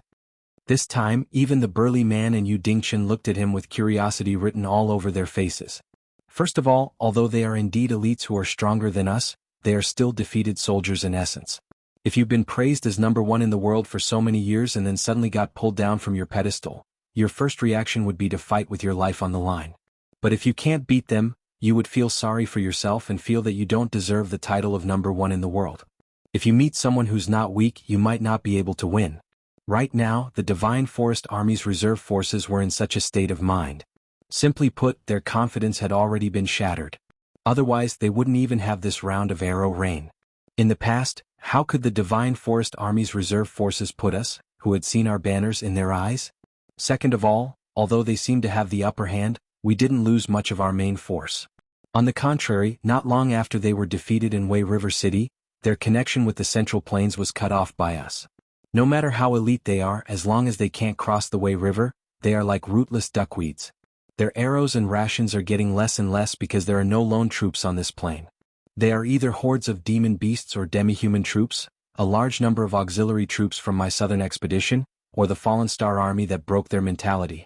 Therefore they can't get any supplies at all. Of course, you may ask me why they don't bully the Shuangjian barbarian. In fact, the answer is very simple. Because the Shuangjian barbarian are now poorer and more miserable than them. At least there are some supplies stored in the Wei River City tunnels for them to maintain. But what can the Shuangjian barbarian eat after their rations and horses? They were so hungry that they wanted to eat people. Thirdly, based on the above situation, Shenlin Jun's reserve force is currently using the tactic of breaking up the entire force and trying to infiltrate all parts of the northern frontier territory. They are waiting for the Shenwu dynasty to use them in the future. However, the northern frontier territory is currently being cleaned up and all the resources have been moved to the hinterland of the northern frontier. The northern frontier prince's mansion is in charge of the distribution of the resources, and the Northern Territory Chamber of Commerce is personally escorting them. Therefore, it is a complete joke for them to try to infiltrate the place. Not to mention all kinds of supplies, they might not even be able to find people. That's why the bullsh *T of breaking up into smaller groups and sneaking into other places is just to fool people. They split up into various small groups simply because their main group can't support so many people. They can only be separated and left to fend for themselves. That's why we've only encountered some abandoned remnants. That's why they don't dare to show themselves even now. Zhang Xiuzhu stretched out his hand and pointed at the dense forest in front of them. He grinned and said, "What you're facing now isn't the world's number one. It's just a group of defeated and abandoned dregs. Can anyone tell me how we're going to lose against such dregs?" Pa, pa, pa. Zhang Xiuzhu stretched out his hand and slapped his face as he spoke. He said coldly, "We can't lose this battle and we can't lose. Anyway, Zhang Xiuzhu can't afford to lose face like this. I think everyone here can't afford to lose face like this either. Fight to the death. Fight to the death." Zhang Xiuzhu's method of mobilizing the troops' morale wasn't brilliant, but it was very clever. Firstly, he directly stated that with their strength, they would definitely be annihilated if they engaged in hand-to-hand combat. This made certain people who were eager to gain merit and disregarded the consequences would have no choice but to obediently stay behind the fortifications and listen to Zhang Xiuzhu's arrangements. Secondly, Zhang Xiuzhu fully analyzed the situation of the troops opposite them. In an atmosphere of near despair, he forcibly described the reserves of the world's number one army as smelly trash. This allowed them to see the dawn of victory in their despair. Thirdly, Zhang Xiuzhu bluntly called the other party dregs. If he lost this battle, wouldn't it mean that their team was even worse than dregs? No one was willing to lose face. Even Zhang Xiuzhu, who had lost both his parents and begged from door to door every day when he was young. Zhang Xiuzhu, who relied on hundreds of families to survive, couldn't afford to lose face like this. Not only would these people, who had relatives and friends, die in society, but even their relatives and friends would also be unable to raise their heads. Pa, pa. Hearing the shouts around him, Zhang Xiuzhu gently clapped his hands to signal for everyone to be quiet. He smiled and said, "All right, although these dregs have become the first step to our fame, if we want to win this battle, we still have to follow my arrangements. Now let's bury the pot and cook." The corner of Yu Dingchen's mouth twitched violently again. What the F***ck is he playing at? First, he stirred up the morale of the troops with a set of twists and turns. This bastard actually didn't take advantage of this time to do anything meaningful. Instead, he wanted the troops to bury the pot and cook, as if everyone had been hungry all this time. I know you guys don't know why I want you to bury the pot and cook. Actually, I don't want to explain it. Zhang Xiuzhu watched the troops begin to prepare, then he smiled and said, but just in case, I advise you guys to use this time to adjust the crossbows and familiarize yourself with the swords. Otherwise, when those guys rush out later, you guys won't even be able to withstand the first round. Those Shinlin Jun reserve soldiers inside don't know when the last time they had a proper meal is. If we cook here once the aroma spreads out, it would be strange if they obediently watch. Awesome team. After a short moment of silence, a young soldier suddenly yelled out. Even if they were on the plains, they might not be able to beat him, let alone in the dense forest with complicated terrain. These Shinlin Jun reserve soldiers had been on guard for the past 2 days. Zhang Xiuzhu really didn't have the confidence to take down this tough bone. After all, they were a group of elite soldiers. If they only relied on the geographical advantage of the dense forest to defend themselves, even if Li Zhongxing and his personal guards came over, there was no way they could win this battle. However, these Shinlin Jun reserve soldiers didn't attack them because they hated the people from the northern frontier. From the very beginning, their goal was to escort this batch of supplies. After all, the transport team of the Northern Territory Chamber of Commerce wasn't something that a group of defeated soldiers could challenge in terms of size and strength. Therefore, the Frost Mirror Cavalry wasn't the only ones who couldn't get supplies.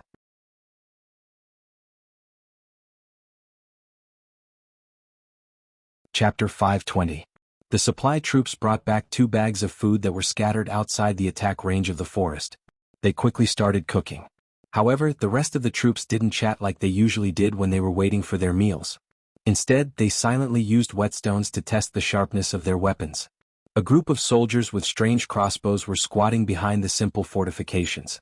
They were all listening to the movements on the other side of the fortifications. To them, the enemy that attacked first was nothing but prey. Brother Yu, what did your team leader say? Kai Ting, who was sitting cross-legged on the ground, turned his head and asked Yu Dingchen.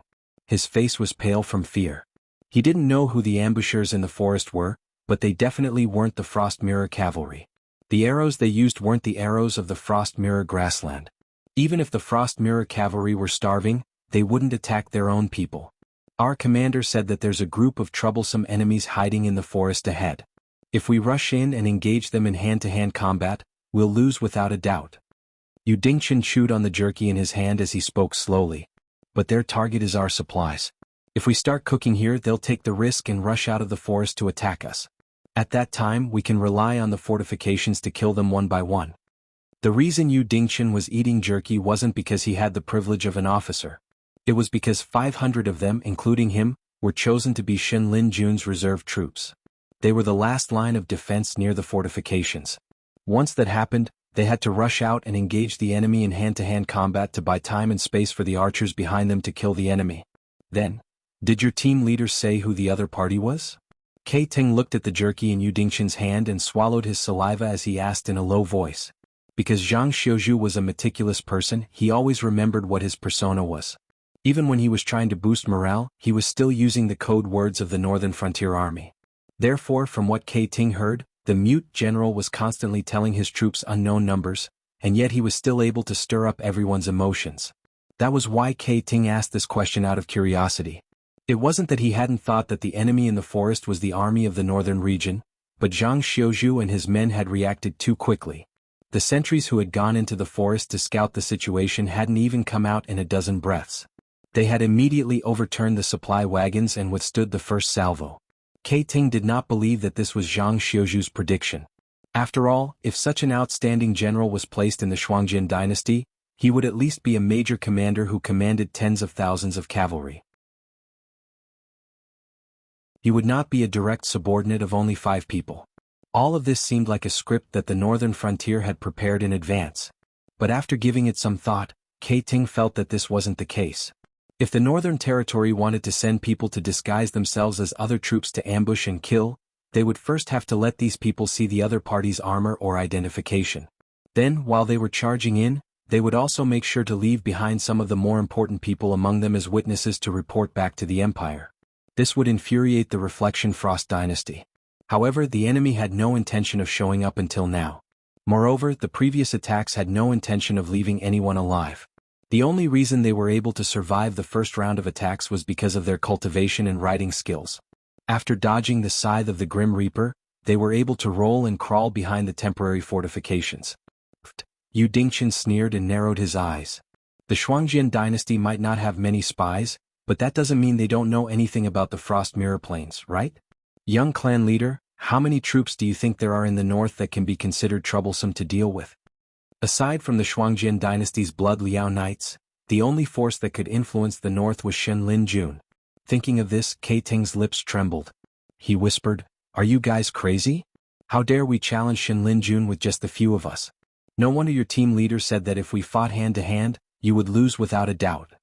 At this point, Kai Ting's expression changed slightly and he continued, "Also, if it really is the Divine Forest Army, your crossbow bolts may not be able to penetrate their armor. Fighting a positional battle is only delaying them a little. If this continues, we will all die." Yu Dingchen shook his head and smiled.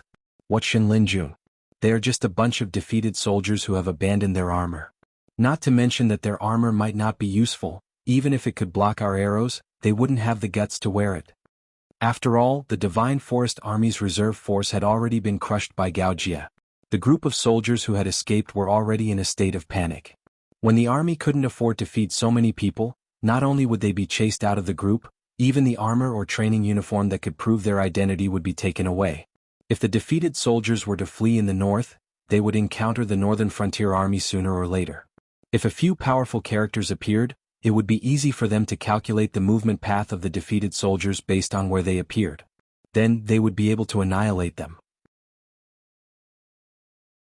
As a precaution, when the defeated soldiers were kicked out of the group, everything that could prove their identity would be taken away.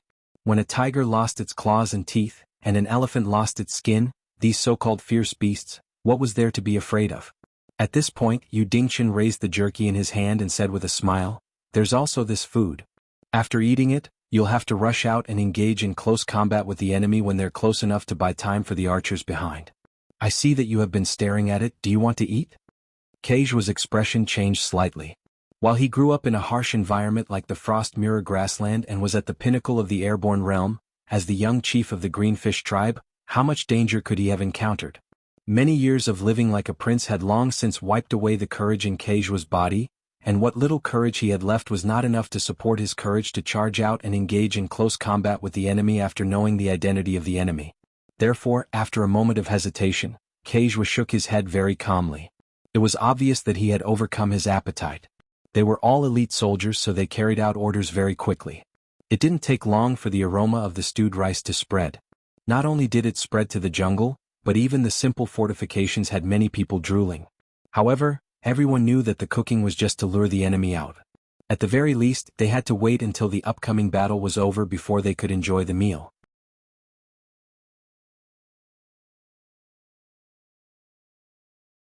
Chapter 521. About 500 miles away from the fortifications. Xiao En, who had tied his long blonde hair behind his head, leaned against a tree trunk next to him and raised his hand to signal for them to stop. Nearly 5,000 tree elves quickly stopped and squatted on the tree trunks, clenching the black composite bows in their hands. Further away, nearly 10,000 soldiers riding various Yao beasts also put on their helmets and faceplates again, clenching their spears and halberds, waiting for Commander Xiaoen's next order. They were the demi-human troops under Xiaoen's direct command. Although they were not counted as part of the army of the northern frontier, their contribution in this war was not small. Once the war was over, they could quickly get rid of their temporary status and become the first regular army composed of demi-humans in the nominally human-led forces. They would no longer be the slave soldiers and cannon fodder they used to be. For the entire demi-human race, this change was obviously rare and commendable. It was worth it for them to risk their lives for it. Lin Yuan's voice slowly sounded in their minds. 500 miles ahead, a southern expedition is preparing for battle. Quickly move to the battlefield and prepare for support. But remember, this battle does not belong to your troops. Unless your allies are about to be wiped out, you and your subordinates are not allowed to intervene. Yes.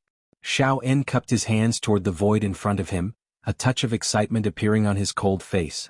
Their original mission was to wander between the Frost Mirror Cavalry's encampment and Eastwood City. They were supposed to kill the reservists of the Divine Forest Army and the exiles of the Frost Mirror Cavalry to ensure that these people would not affect Eastwood City's Great Wall Plan. But this time Lin Yuan personally gave the order, which meant that they could end this boring and tedious work. They could soon enter the battlefield and prove to the human soldiers that their demi-human army was also powerful. Everyone stay hidden and follow me. Remember, don't attack without my order. Shaoan waved his hand and gave a few instructions to the subordinates around him. Soon, a herald flew out with a flag signal. This war machine composed of more than 10,000 demi-humans was once again in operation. In Shunning City. Ding Zai stood beside Lin Yuan with a smile and said in a deep voice, Lord Dragon King is indeed an ambitious and ruthless man, playing the Shuangjian dynasty and Shenwu dynasty in the palm of your hand. Every move of yours is like a calm chess player, precise, deadly and elegant. Stop your flattery. Li Zhong, who was sitting on the throne, interrupted Ding Zai's flattery and sneered, I heard that Xianglu Association is very dissatisfied with a subordinate like you who played a good hand so badly.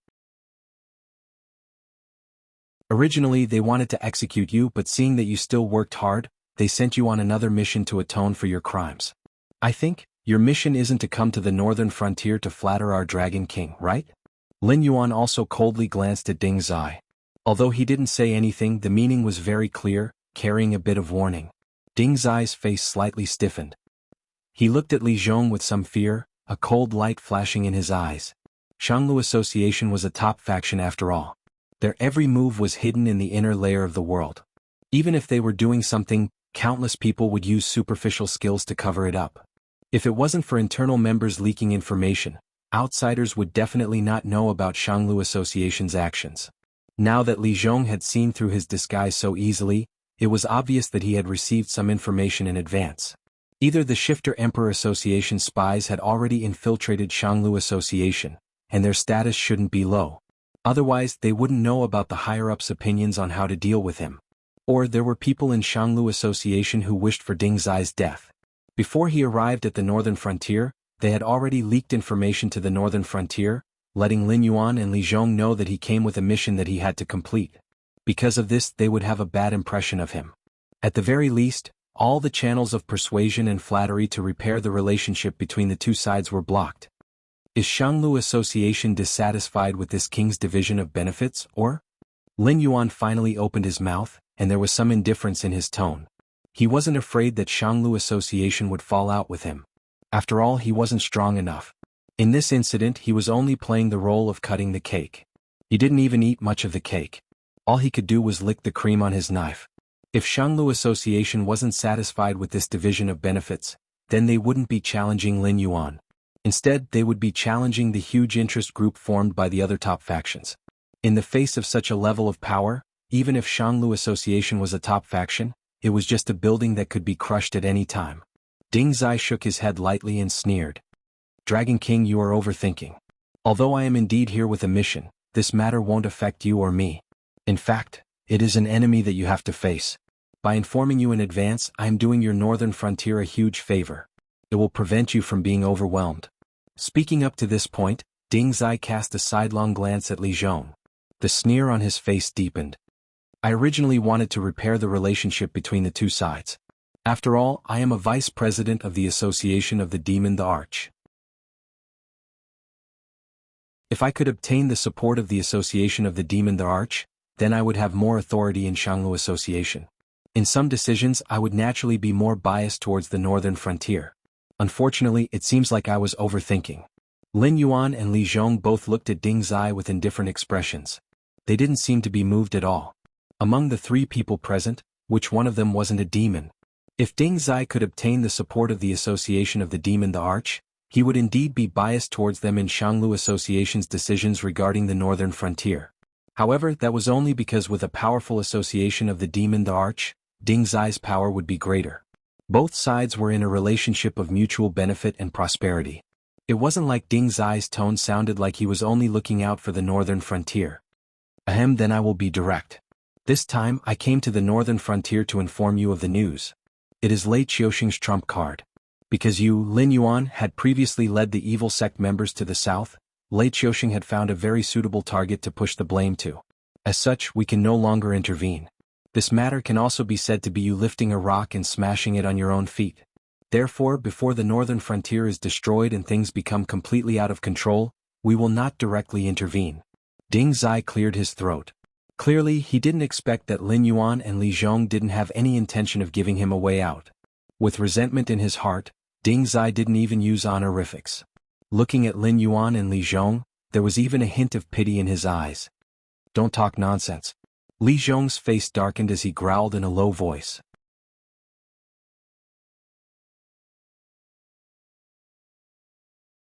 Chapter 522. The reason why Lei Qiuxing dared to tear the Xinwu dynasty apart is actually very simple. It's because his trump card isn't an army or powerful cultivators. It's because he obtained support that he shouldn't have. With their existence, let alone the Xinwu dynasty, it's not impossible for him to sweep through the world if we don't interfere. The Dragon King is in existence from the ancient demon court. I think in the documents you obtained, there should be something called the Sky Demon recorded. It is the same as the Dragon race and the Kirin race today, an existence from the other side of the Celestial Gate. And unlike the former, these Sky Demons do not have any goodwill towards us. In their eyes, all living things are just food. Lei Qiuxing's trump card is that he has a relationship with a terrifying Sky Demon. When necessary, as long as Lei Qiuxing can give enough sacrifices, he can summon a group of powerful Sky Demons to fight for him. And during this period of war, countless souls have become sacrifices for Lei Qiuxing to please the Sky Demon. In other words, he does not need to make any preparations to pull in the Sky Demon army in the south. After these Sky Demons eat all the living things in the south, they will regain part of their rationality. In this way, Lei Qiuxing can command the Sky Demon army through that powerful existence. For example, he can let them bypass the central plains and attack the northern frontier, Frost Mirror, and Xinjiang. Ding Zai shook his head and smiled bitterly. In order to shut our mouths, Lei Qiuxing pushed this matter to the evil cult in the south and pointed the reason for the evil cult entering the south to you. Therefore, it is not good for us to interfere. In addition, you are the successor of the demon court, so you naturally have the obligation to deal with these dirty guys. So, Li Zhong digested the information and said with a dark face, because you are afraid of trouble, you decided to let us fight with Lei Qiuxing? To put it bluntly, that is indeed the case. Ding Zai put his hands behind his back and said in a deep voice, in our original plan, once Lei Qiuxing is forced into a corner, he will naturally summon the Sky Demon army. At that time, we can legitimately interfere and directly wipe out the Sky Demon and Lei Qiuxing. But now, according to the higher-ups, you caused the trouble, so you have to deal with it yourselves. At this point, Ding Zai paused. Seeing that the man and the Sky Demon had no intention of acting up, he continued, of course, we will support them from the outside. The chaos of the Sky Demon can only occur in the Xinwu dynasty. Once the northern frontier is destroyed, or the Sky Demon leave the Xinwu dynasty's territory, we will immediately eliminate them. Ding Zai's meaning was that the life and death of the northern frontier had nothing to do with them. When he finished speaking, Ding Zai had already planned to leave. After all, Lin Yuan and Li Zhong did not give him any face. Right now, he could not wait for the northern frontier to be destroyed so that he could wash away the humiliation on his body. If you walk out like that, I can guarantee that even if I don't do anything to you, the Upper Deer Association will destroy your soul. Lin Yuan's voice suddenly sounded behind Ding Zai. Ding Zai's movements paused slightly, a layer of cold sweat suddenly appeared on his forehead. This was because the term, soul dispersing, did not belong to the Sky Martial continent. It was the highest punishment that the top powers would use to deal with their enemies, traitors, and trash. Once someone was included in this list, even their soul would be completely destroyed. Although Lin Yuan could tell from his innate ability to summon the Nether Realm's black water that there was no underworld in this world, there was still a law that guided the souls and the dead in this world to reincarnate. And from the fact that there were no demons and monsters in this world, this law was much more effective than the so-called underworld. Once the soul was destroyed, it was equivalent to being completely erased from this world. It would be impossible to reincarnate or become a Yin spirit. It was a punishment that was even more severe than death. The Upper Deer Association also benefits from this, so it's not good for us to directly interfere. It doesn't mean that we won't interfere. If you refuse to carry out the mission given by the higher-ups, you will die a horrible death, and even your soul will not be able to escape. Lin Yuan's voice sounded again, like the whispers of a demon from the underworld lying on a human's shoulder. Ding Zai turned around and was about to speak when Lin Yuan interrupted him again. I have the means to deal with the Sky Demon, so I don't need you to provide me with the weapons needed to kill the Sky Demon. But after destroying the Sky Demon's body, my army must have the demon-suppressing weapon to ensure that all the dead Sky Demons will be captured and brought to me. According to the inheritance of the underwater secret realm, the sky demon was actually a spiritual body similar to a ghost. They could invade other worlds at will, but they did not have a physical body. They could only use the method of seducing life forms to possess them. Then they would fulfill the desires of the possessed person and devour the other person's soul. After achieving their goal of taking over the other person's nest, they would become a real threat to the creatures of this world. Of course, the sky demon needed time to nourish his body and recover his strength. He could not possess just anyone he saw. Only those with strong resentment, hatred, and other negative emotions would become the target of his seduction. Neutral and peaceful creatures would not be able to sense the existence of the sky demon at all. This was an extremely troublesome thing, but it was also extremely easy to deal with. For example, the current citizens of the northern frontier were much happier than before. Naturally, they were in good shape and would not give the sky demon any chance to take advantage of them. Thus, in theory, as long as all the creatures in the territory were happy, the sky demon would never breed. However, for the Jianghu dynasty, the continuous battles and hopeless predicament caused the citizens of the Jianghu dynasty to develop a large number of negative emotions. This could be said to be a breeding ground for the sky demon. The most troublesome thing about the sky demon was that they were spiritual bodies. Even if their physical bodies were destroyed, they would not die. At most, their minds would be injured and they would transform into formless objects to escape. After a period of time, they would possess a new physical body and become a new sky demon warrior. However, it was obvious that not everyone had a way to see and attack spiritual bodies. If they did not have the demon-suppressing weapon developed by the Heavenly Gate Guardian, these sky demon warriors would not be destroyed even if they died 100 times. They would be able to wear down the citizens of the northern frontier.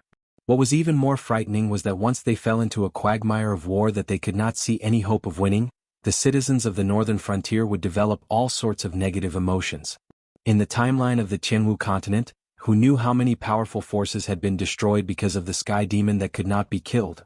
However, Lin Yuan's nether realm black water could be said to be the nemesis of the sky demon. The more sky demon he pulled in, the more powerful Lin Yuan's natural endowments would be. However, it was obvious that he could not appear anywhere in the northern frontier at any time. It was even more impossible for him to deal with the sky demon army that was attacking from all sides.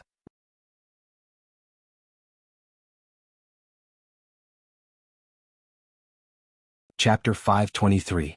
This condition is acceptable, but the Deer Association's ability is limited. We can't equip all your troops with a demon-suppressing artifact. Even if we join forces with the other top factions, we can only equip every 5,000 troops with a demon-suppressing artifact. Ding Zai spread out his hands and frowned. Lei Qiuxing summoning the Sky Demon Army is just a small matter to the entire Sky Martial continent. The enemy we have to face is even more ferocious, and even if we have extra demon-suppressing artifacts, we can use them to replace the damaged ones at any time. Yes. Lin Yuan nodded slightly. An enemy that could pin down all the top experts of the Sky Martial continent was indeed terrifying. Even the current Lin Yuan felt a headache when facing the Sky Demon Army, but these top forces had to face opponents that were even more ferocious and powerful than the Sky Demon. At the same time, they had to deploy a portion of their people to monitor the entire Sky Martial continent at all times to prevent the enemy from stabbing them in the back. Including the demon-suppressing artifacts in the inherited memories, as well as the information about the world on the other side of the Heaven Gate, they were not created out of thin air. Countless creatures had paid the price of blood to accumulate this information bit by bit. It was also because of this unyielding spirit and sacrifice that the Sky Martial continent was able to maintain its current prosperous and peaceful appearance. The history of the creatures on the other side of the Heaven Gate tens of thousands of years ago had already been sealed in the long river of history by all the top forces. Unless one reached a certain realm or had an ancient inheritance, they would not be able to obtain any information. However, Ding Zai's gaze paused on Lin Yuan for a moment, and his tone became respectful again. You said that you have a way to deal with the Sky Demon. Do you mean to seal them, or? The Sky Demon was a large race of creatures on the other side of the Heaven Gate. Their fighting strength was not considered strong, and because they had an almost unlimited lifespan, the Sky Demon's cultivation speed was also abnormally slow. Other than under certain circumstances, if a Sky Demon wanted to directly affect the material world, they still needed a physical body. The stronger the Sky Demon, the higher the aptitude of the physical body, and the longer the time needed to recover their strength. However, the Sky Demon had no qualms about invading the Sky Martial Continent because the cultivators of the Sky Martial Continent did not have the ability to kill them. Even if they managed to find a devil-suppressing artifact that could seal the Sky Demon's spiritual body, the cultivators of the Martial Heaven Continent could only bury the devil-suppressing artifact in some forbidden areas and then set up all kinds of traps and formations to ensure that no living beings would approach. Releasing the Sky Demon was just a way to imprison him. These sealed Sky Demons were still a huge threat because the Sky Demons could sense each other. Once a Sky Demon broke through the defenses set up by the cultivators, it would be very easy for the sealed Sky Demon to be released. Such cases were not rare. You can say that I killed him. Lin Yuan's different colored eyes curved slightly, like a pair of crescent moons. He said calmly, "They will exist in another form, but they will not casually threaten the living beings of the Sky Martial Continent. Furthermore, the other Sky Demon will not be able to find them. Even if they find them, they will be treated as enemies." Was there a better method to deal with the Sky Demon than the sticks? As long as they dared to face Lin Yuan head-on, however many Sky Demons there were, they would be able to devour as many Sky Demons as there were. Lin Yuan's Nether Realm's black water would become longer and wider because of this. The Sky Demon that was pulled into the Nether Realm's black water would not die, but they would become Lin Yuan's most loyal warriors. Even if they encountered their own kind, they would be pulled into the Nether Realm's black water to accompany them. Then let's wait and see. Ding Zai bowed slightly to Lin Yuan and said in a deep voice, "We have sealed many Sky Demon all these years, but we have never been able to completely kill them. In recent years, due to the deaths of some powerful beings and the extinction of their forces, some ancient forbidden areas have already lost control. We suspect that the powerful Sky Demon that Lei Qiuxian contacted is most likely an ancient Sky Demon that broke out of the seal. Be careful." As soon as he finished speaking, Ding Zai left King Shunning's residence and quickly headed south. Li Zhong walked behind Lin Yuan and asked with a frown, "Dragon King, do you think this person's words can be trusted?" Li Zhong was born in a poor family, and there were no outstanding cultivators among his ancestors. In addition, all the top forces had joined hands to create an information blockade. If he was not loyal to Lin Yuan, he would never have come into contact with these things. If he came into contact with them, it would mean that the Sky Martial Continent was finished. Therefore, Li Zhong would not express his own opinion on this matter, because an outsider was an outsider. Every word he said could affect Lin Yuan to make the wrong decision. Therefore, he could only remind Lin Yuan that Ding Zai was not trustworthy. Even if both sides were using each other, they had to be on guard in advance to avoid falling into the trap of others. 70% true, 30% false. Lin Yuan's smiling eyes returned to normal. He asked, "Is there any news from the south?" Li Zhong nodded slightly. After hesitating for a while, he frowned and said, "Qin Yu sent a message saying that a new force has appeared in the south. It seems to be called Jade Lake Immortal Palace. After investigation, it is confirmed that this Jade Lake Immortal Palace has released a kind of immortal elixir called Jade Lake Immortal Elixir.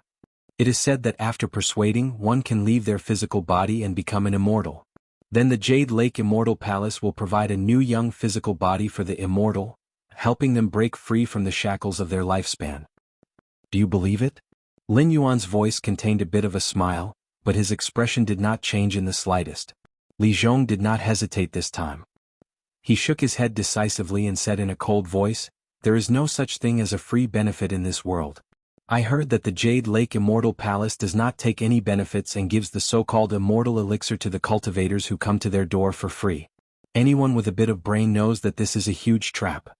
Being able to let cultivators break free from their physical body that was about to decay due to the end of their lifespan and change into a new physical body to move about in the world was something that all cultivators dreamed of. After all, even the Imperial Sky Realm to the Heaven Star Realm could be said to be one step at a time. There were many cultivators who were stuck at a bottleneck and died. Even Beast Lord Kirin, who was said to be at the peak of the mortal world, was like this, not to mention other people with mediocre talent. If one could obtain an immortal lifespan, then there would be more possibilities. Perhaps one could really break into the next realm. But there was such a good thing that could be enjoyed without paying any price? Only those who were about to die and were unwilling to die and those brainless idiots would believe it.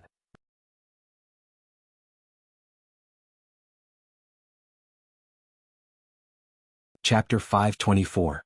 It seems like our Black Jiao Beast King isn't interested in the elixir of immortality. Before Lin Yuan could say anything, a deep voice rang out. In the next moment, a Kirin the size of a small pony with a dark green body appeared in front of Li Zhong.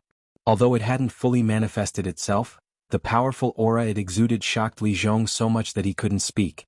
With such an appearance and such strength, there was only one existence in the entire Hengduan mountain range that fit the criteria. The Beast King Kirin, Ink Abyss. Lin Yuan was silent for a moment before he neutralized Kirin's aura. He chuckled and said, "Senior, you have inherited the memories from your bloodline. Naturally, you know better than me what the elixir of immortality is. Why are you teasing a junior like me?" Yao beasts were a race that paid attention to bloodlines. This was because their bloodline didn't only contain power, but also the memories engraved by their ancestors. Once their strength reached a certain level, these memories would awaken. Therefore, true descendants of divine beasts didn't need to worry about cultivation techniques at all. Once they reached a certain level, they would naturally obtain the techniques that belonged to their ancestors. Everyone thought that the Beast King Kirin was stuck at the peak of the desolate demon realm because he couldn't find the door. Only a few people knew that if he wanted to, he could break through to the next level at any time. It was just that he didn't do so. According to Lin Yuan's train of thought, the Beast King Kirin's style was more like the main characters in the novels in his previous life. They didn't want to copy the path of their ancestors because it was a path that belonged to others. Even if they walked step by step, they would only reach the peak of their ancestors. It would be a fool's dream to go further. As for the Beastmaster Qilin, it was not satisfied with being at the peak of the desolate demon realm. It was ambitious and wanted to carve out a path that belonged to itself. That was why it had been stuck at the peak of the desolate demon realm for so long. It was because of its talent and ambition. If it really couldn't do anything, it could still choose to accept the gifts from its ancestors and steadily break through to extend its lifespan. The reason Kirin was choosing the next Beastmaster was not because he was dying, but because he had already reached the threshold during his seclusion. Therefore, he could not wait to come out of seclusion and choose the next Beastmaster who could continue the inheritance of the Hengduan mountain range. He would then embark on his own path that he did not know the end of. Ink Abyss nodded slightly and chuckled. "I don't believe that you are the successor of the demon court, but your soul does not belong to this world. You have the aura of the origin world, but it is not pure. I also know that everything you have today cannot be separated from some special existence." Ink Abyss's words were very natural, but Lin Yuan vaguely felt that it had some kind of incredible magical power. That was because Li Zhong's face did not show any surprise when such terrifying news came from its mouth. Suddenly, Lin Yuan had an absurd thought. It seemed that the omnipotent system did not even hear its words. Only you and I can hear what I am going to say next. In order to not be noticed by some special existence, you only need to listen. Don't show anything strange on your face. First of all, I have to congratulate you for successfully deceiving the rules of this world. Other than an extremely special existence like me, or a powerful person who has already deduced your roots, no one will be able to see your origin. That is because the intricate karma on your body has already covered your soul, which is incompatible with this world. But you don't have to be happy because your origin is a hidden danger that must be eliminated for some existence, especially the things on the other side of the divine gate that they mentioned. They will covet you even more because they want to find the origin world even in their dreams. Because you come from the origin world, I will not say any more nonsense. Whether it is me, the inheritance of this world, or the things on the other side of the divine gate, they all come from a place that you know, the chaos. Ink Abyss still maintained a calm attitude when it said these words. But Lin Yuan, who heard these words, had to try his best to suppress the excitement in his heart so that he would not show anything strange. The chaos. That was the origin of everything. Any creature from there was an immortal myth. If everything was related to the chaos, then the way back to the past world could indeed be found through the divine gate. The timeline of my ancestors was the first cultivation tribulation of the chaos. The so-called war between the three races was the battle between the dragons, phoenixes, and Kirin. However, the final winner of that war was not the demonic beasts of the three races, nor was it the Luo Ho who appeared out of nowhere. It was the old man Hongjun. After that war, Hongjun took control of the Way of Heaven. Nominally, he rewarded and punished all the existences who participated in that cultivation tribulation, but his purpose was just to steal the Way of Heaven. After Hongjun obtained the great merits and was canonized as a sage, the chaos became his sole authority. The so-called six sages had to respectfully address Hongjun as their teacher. Those who did not obey him would never have the chance to become a sage. After that, it was the second cultivation tribulation, which was the war between the shamans and the demons. It started with ancestor sorcerer Gonggong knocking down Mount Buzhou. Then, the 7 sages, including Hongjun, used various means to mend the heavens. After that, the war between the shamans and the demons broke out. But the real purpose was just to deceive the public. We once again shattered the chaos world, mixed our bloodline with the fragments of the world, escaped into the void and escaped from Hongjuan's enslavement. In order to live freely, too many of our ancestors have sacrificed themselves. In the past few years, we have also been hunted down countless times by Hongjun's lackeys. I don't know how our compatriots who have escaped to other places are doing, but the Sky Martial continent where our race is located can be considered to be in imminent danger. However, the heavenly divination, one of them escaped. Even Hongjun, who stole the heavenly Tao, could not control everything. I don't know when it started, but an unknown force shrouded this world, making it difficult for Hongjun to infiltrate the Jianghu continent. And after these years of reproduction, that unknown force started to act strangely. I couldn't find a result no matter how much I tried.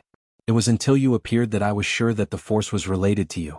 Although I don't have any evidence, I can be sure that the force that isolated Hongjun came from the source world. And you are the destined person to face the tribulation.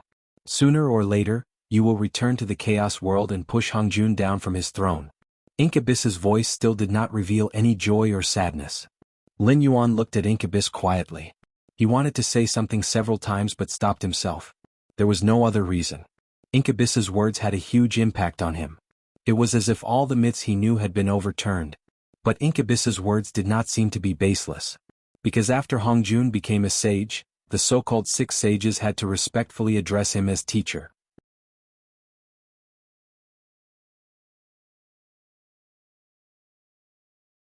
Chapter 525. The races that once dominated the untainted land did not rise again after the Great War of the 3 races. After the Great War of the witches and demons shattered the untainted land, the old forces were almost completely wiped out. Only then did the weak human race become the hegemon, giving rise to a series of subsequent myths and legends. The human race was originally a race created by Nuwa. Strictly speaking, they were inextricably linked to Hongjun. Autumn beans fell. Lin Yuan adjusted his breathing and began to sort out the huge amount of information in Incubus's words. So my system is actually the so-called power of the source world, which is one of the powers that Hongjun has yet to control. If I follow this train of thought, then the 3rd cataclysm of the untainted land, which is the battle between the sages, is also a conspiracy? Is the heaven that the founder of Tongtian who teaches everyone without discrimination actually the original heavenly Tao? Because the founder of Tongtian was unwilling to be controlled by Hongjun, the 3rd cataclysm shattered the untainted land, causing the so-called source world to escape with the fragments. And the founder of Tongtian's subordinates were mostly demons, who were basically the remnants of the old forces. Because in the 2nd cataclysm, the witches and demons broke away from Hongjuan's control by shattering the untainted land. Even though they were constantly being hunted down by Hongjun, the heavenly Tao that was about to be completely controlled by Hongjun saw the hope of survival. Hiss. If not for the fact that he had to maintain a calm appearance, Lin Yuan would have gasped at this moment. However, the so-called 3rd cataclysm was definitely not something that Incubus and the other demons who had escaped during the 2nd cataclysm knew about. No wonder the science and technology on Earth had developed rapidly. The so-called metaphysics, ghosts and gods had always been listed as feudal superstitions. Even the so-called untainted land was listed as an unverifiable myth. Even the history of Wuxia, which had been passed down for more than 5,000 years, stopped at the Zhou dynasty. Even if everyone knew about the existence of the untainted land, no one could find any evidence. This was the heavenly Tao of the source world. It was erasing Hongjuan's existence, ensuring that Hongjun would not be able to discover the source world.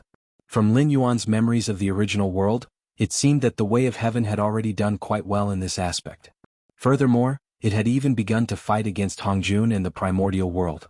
The old forces such as Ravenhill Manor and the Dragon Palace of the Four Seas had actually already established a connection with the source world. However, not many people knew about it, and Lin Yuan, an anomaly from the source world, was one of them. In that case, what exactly was his system? The will of the heavenly Tao of the source world? If he thought about it this way, it did not seem impossible. The system had disguised itself well, and it was indeed no different from the systems in novels. However, it obviously had its own will and judgment, and it seemed that there was nothing it could not do or not know. Other than the reasonable explanation that it was the way of heaven, Even an advanced alien civilization was not enough to prove that it was magical. This was because it was not making Lin Yuan stronger or giving Lin Yuan wealth. Its every action could only be explained by miracles. It was molding itself into a powerful god, a god comparable to Hongjun, but it did not want itself to be out of control. Therefore, the system directly labeled the talent of the Nether Realm's black water as dangerous and uncontrollable. If Lin Yuan became stronger through the power of the Nether Realm's black water and became a god who controlled the underworld, then Lin Yuan would no longer be controlled. This was because Lin Yuan was not created by the system. It could not deprive Lin Yuan of his own power. Lin Yuan suddenly thought of the dove snake that had tried to devour the system's power. No wonder the system had changed its usual behavior and destroyed it directly. Based on this information, wasn't Hongjun also a dove snake? However, Hongjun had already succeeded. Out of the 50 great paths, Hongjun had already grasped 4 out of 9. If he controlled the last one, Hongjun would no longer be a saint and would no longer need to hold the title of the Way of Heaven's spokesperson. Because at that time, Hongjun would be the Way of Heaven. But why was he the one who was chosen? With his own strength, how could he challenge the legendary mighty Hongjun? Even if he could defeat Hongjun, would the Way of Heaven allow a second Hongjun to appear? At that time, what would be the outcome waiting for him? Complex thoughts appeared in Lin Yuan's mind. It was only at this time that Lin Yuan dared to think like this. Incubus was now using a secret technique to block the system's perception.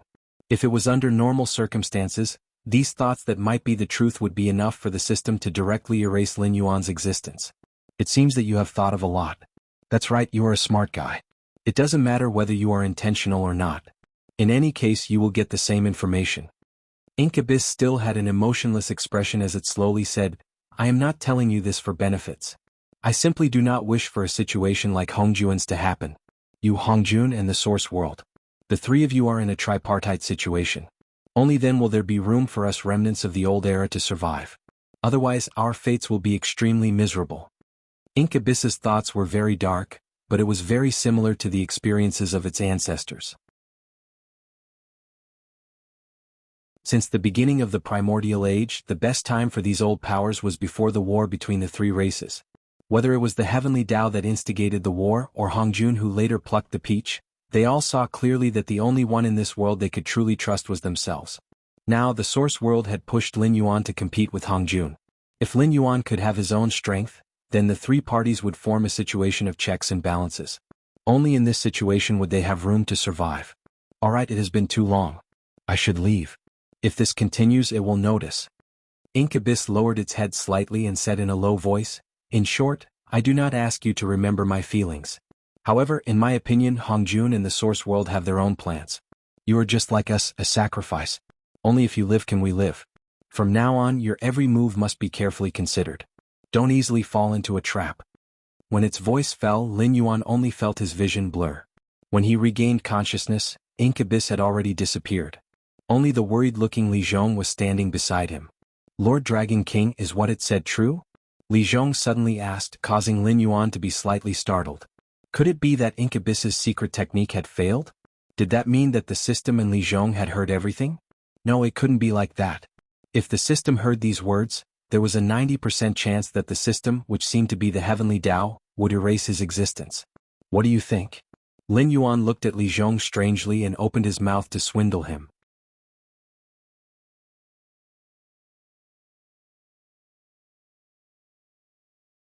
Chapter 526. The Jade Lake Immortal Palace's public offering of the elixir of immortality might not be able to attract the truly top-notch experts, but the vast majority of middle and low-level cultivators will try their luck. The Jade Lake Immortal Palace in particular, will let those successful immortals appear and speak. This will undoubtedly greatly increase their credibility. In a short period of time, the Jade Lake Immortal Palace will gather a large number of middle and low-level cultivators to shake the entire situation. At this point, Li Zhong smiled bitterly and shook his head. He said bitterly, the cultivators who take the elixir of immortality will turn into sky demon. They can indeed obtain immortal life, but they will become a sky demon without self. What's the difference between this and direct death? Li Zhong's words made Lin Yuan let out a long breath of turbid air. Clearly, the previous conversation, which was neither long nor short, was not detected by the system. The effect of the secret technique was still present. What Li Zhong and the system heard was another conversation. What made Lin Yuan most excited was that before the incubus left, it left behind a final sentence. Although I don't know how you communicated with the origin before, it has no physical body and can only listen to the voices in other people's hearts. Therefore I used a secret technique to conceal your thoughts. No matter who it is, no one will be able to wantonly detect your thoughts, unless you wanted to hear them. This secret technique that the incubus had paid an unknown price to set up was Lin Yuan's second greatest gain in the past year of being a demon beast. It was comparable to the Nether Realm's black water talent that the dragonization root of unknown origin had brought to Lin Yuan. It doesn't matter. It's just middle and low-level cultivators. The true experts have already seen countless outstanding people fall in the long river of time. They won't believe that the elixir of immortality really exists in this world. Even if it's true, they won't try it. Lin Yuan softly spat out his snake tongue and said with a gloomy gaze, "The world's cultivators seek nothing more than strength and melting, but they can't avoid immortality. However, what they seek is their own immortality, not the immortality given by others." Li Zhong raised his head in confusion. Death is a very interesting thing. Human warriors like to engage in life and death battles with others, dancing between life and death. This way they can become even more powerful existences. Fighting with humans, fighting with demonic beasts, they are all pursuing death. They are seeking for a breakthrough in that slim chance of survival. Therefore, what makes cultivators move forward is not cultivation but death. If they want to pursue immortality, they won't resist the existence of death, because the latter is the best medicine to spur them forward. If immortality can be obtained easily, then what's the point of cultivation? Lin Yuan smiled indifferently and joked, "A bunch of trash who don't know how to cultivate. No matter how many of them there are, they are still trash." Cultivation was a very difficult thing. Without the help of external forces, every realm was a ladder to the heavens. Lin Yuan's own cultivation was like this, and the northern frontier's cultivators under his command were also like this. Lin Yuan had never understood why those who were loyal to him could increase their strength so quickly. For example, Li Zhongxing as a member of Shin Lin Jun's reserve force. Although Li Zhongxing was an outstanding person, he was definitely not a monster. However, ever since he came to the northern frontier, Li Zhongxing had grown rapidly. Now he had become one of the top generals in the northern frontier, far surpassing those Shin Lin Jun's reserve force who were in the same batch as him. The speed of cultivation could be explained. After all, Lin Yuan was now the largest spiritual item merchant in the Jianghu continent. His subordinates could naturally obtain more and better spiritual items. With the advantage of a huge amount of resources, the northern frontier's cultivators could grow much faster than others. Using spiritual items to increase one's cultivation was not a problem, but spiritual items would not directly increase one's combat strength and combat experience. However, after the northern frontier's cultivators' strength soared, they could quickly grasp the combat strength of their own realm. They were even more powerful than those unorthodox cultivators. There was also the sudden exposure of the northern frontier's aristocratic families and Kong Lezin's secret operation, and the sudden disappearance of the northern frontier's sections. These were all unsolved mysteries in Lin Yuan's heart. Until today, Lin Yuan finally got the answer. Because he had the help of heaven. He had the origin of heavenly Tao behind him. Naturally, everything went smoothly, and the speed of his subordinate strength was naturally rapid. After all, the strong enemy he had to face was not the Xinwu dynasty or those top forces, but a saint who had stolen the heavenly Tao. Lin Yuan's own strength could not increase slowly, and the existence of his subordinates naturally could not drag him down. Therefore, the entire northern frontier had the heavenly Tao behind him. Naturally, the speed of his growth was not something that ordinary people could compare to. "What do you mean?" Li Zhong seemed to have just reacted. He looked at Lin Yuan with a respectful expression. "Withdraw all the spies in the south. If they want to cause trouble, let them cause trouble." Lin Yuan stretched his body and sneered. "Originally, I had to make a trip to the West Sea Dragon Palace to clean up the mess for those evil cultists. However, Lei Qiuxing's move to divert the trouble has saved me a lot of trouble. Just wait, those evil cultists are not people who are willing to suffer losses. They have inexplicably taken the blame and will definitely fight to the death with Lei Qiuxing. Our luck is pretty good. It's all thanks to Lord Dragon King's plan." Li Zhong flattered Lin Yuan neither lightly nor heavily. In fact, in his opinion, everything that happened today was calculated by Lin Yuan in advance. It was just that Lei Qiuxing and Lin Yuan had schemed against each other, and in the end, neither of them had gained much advantage. However, to the northern frontier, not suffering losses was a victory because the northern frontier was not the one who had to clean up the mess. In the end, Lin Yuan was still better. He could not figure out why Lin Yuan would attribute all of this to illusory luck. If you want to change the plan, how should we deal with the Frost Mirror Cavalry? Li Zhong saw that Lin Yuan had the intention to leave, so he quickened his pace to catch up with him and asked in a low voice. Lin Yuan glanced at Li Zhong and chuckled. Zhang Xiuzhu has already started, and those graduates of the Northern Frontier Military Academy will not watch their classmates rise without doing anything. Since they are willing to do this troublesome thing, then let the Frost Mirror Cavalry and Shenlin Jun's reserve troops be the first bones for them to make a name for themselves. Zhang Xiuzhu's move to defeat Shenlin Jun's reserve troops had actually gone against Lin Yuan's original intention, forcing him to change the plan. Since things had already come to this point, he would not force it. Before he had enough strength, he could only follow the will of the heavens. Now he only hoped that the Sky Demon Army could give him enough help so that he could get rid of this puppet status as soon as possible. At the very least, he had to have enough strength to wrestle with him before the system reacted, so that he would not have everything taken away from him in an instant.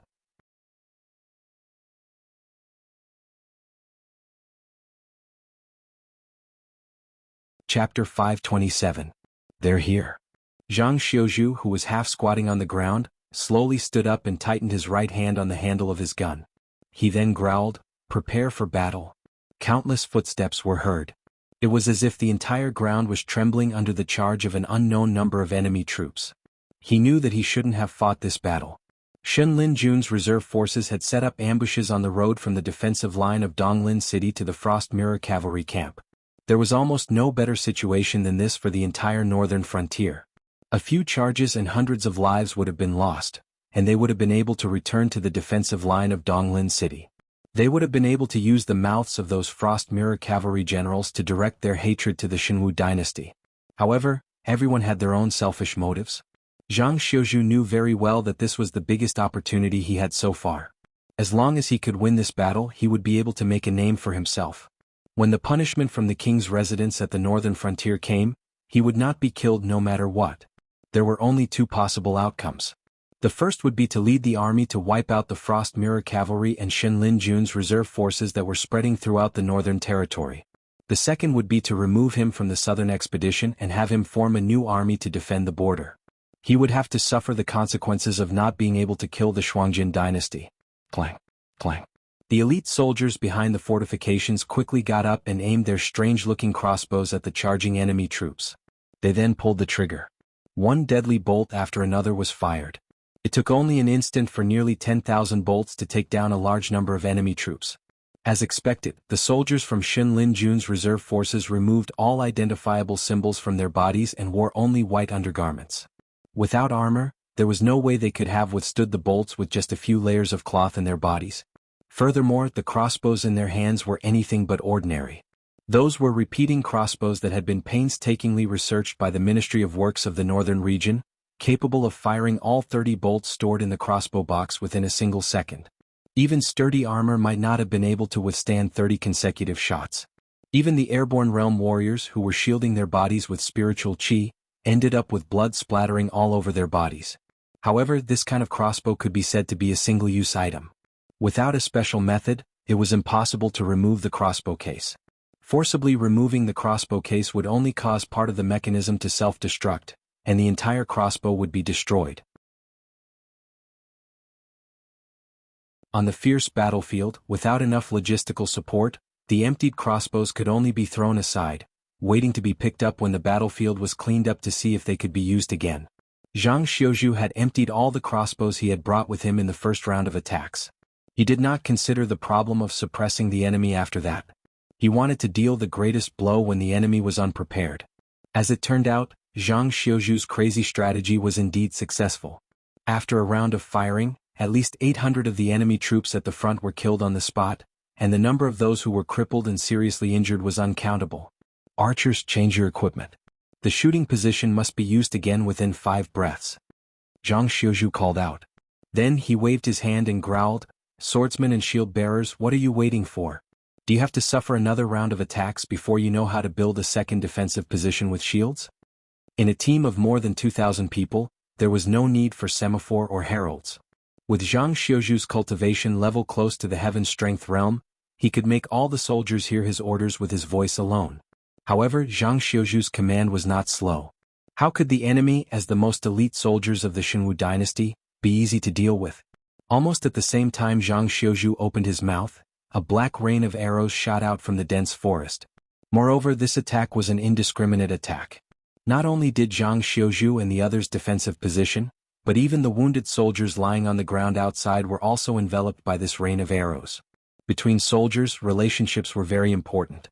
Putting aside the fact that they ate and lived together, if they were injured or killed in battle, having two more brothers would increase their chances of survival. At the very least, they could ensure that their corpses would be sent back to their hometowns and return to their roots. Therefore, the moment he realized that the enemy was attacking, Zhang Xiuju originally wanted to order the whole army to press forward and temporarily abandon the defensive position to stay with the wounded soldiers outside. However, the enemy's abnormal attack made Zhang Xiuju stunned for a moment. He could only helplessly accept this loss. He waved his long spear and swept away the arrows that were shot at him. He no longer had the leisure to take care of his other comrades. At the same time, Zhang Xiuju became more and more certain that this Shen Linjun reserve army had reached a stage of desperation. Now, other than killing all the enemies and taking away the supplies for a meal, they did not have any other thoughts. They also did not care about the friendship between comrades. They did not have any food or medicine. Therefore, from the beginning, these wounded soldiers were treated as dead people by them. Puff. In the blink of an eye, a sharp arrow shot into Zhang Xiuju's shoulder. Zhang Xiuju staggered back 2 steps. He glanced at the soldiers who were in a daze and roared, "Swordsmen and shield soldiers, withstand the arrow rain and build a defensive position. Archers, quickly get into position and prepare to counterattack. What the hell are you waiting for? Are you waiting for the enemy to finish shooting?" Before the two sides engaged in hand-to-hand combat, the archers on both sides usually shot at each other. In fact, who was at a disadvantage and who was at an advantage actually depended on the shooting accuracy and shooting frequency of the two troops. If they could suppress the enemy behind the defensive fortifications and not dare to show their heads, they could almost achieve 0 casualties and cause a very terrible blow to the enemy. But what were his subordinates doing? Hiding behind the supply wagons and trembling? Strictly speaking, compared to the elite troops of the southern expedition, Shen Linjun's reserve troops had only practiced a few more times and their general cultivation was higher. However, their battlefield experience was not as good as the soldiers of the southern expedition. However, in this first round of combat, the gap between the two sides immediately became obvious. The reason for this was very complicated. The most obvious reason was that Zhang Xiuju lacked reputation and military achievements. Even if Zhang Xiuju stirred up the morale of the whole army, he himself was just a team leader of the southern expedition. If it were not for Li Zhongxing's favor, many of the people present would have higher military ranks than Zhang Xiuju. Moreover, Zhang Xiuju had done almost nothing before except for his good performance in the military academy of the northern frontier. On the other hand, even if the opponent was only a reserve soldier, he was still a reserve soldier of the first army of the Shenwu dynasty. When the two sides met, the gap in confidence between the two sides was obvious. Although the morale of one side was low, there was no way to retreat. They could only fight with all their might. Their morale was indeed good, but they did not have the confidence to win. Therefore, the moment they made a mistake, it was easy to be beaten like an ostrich.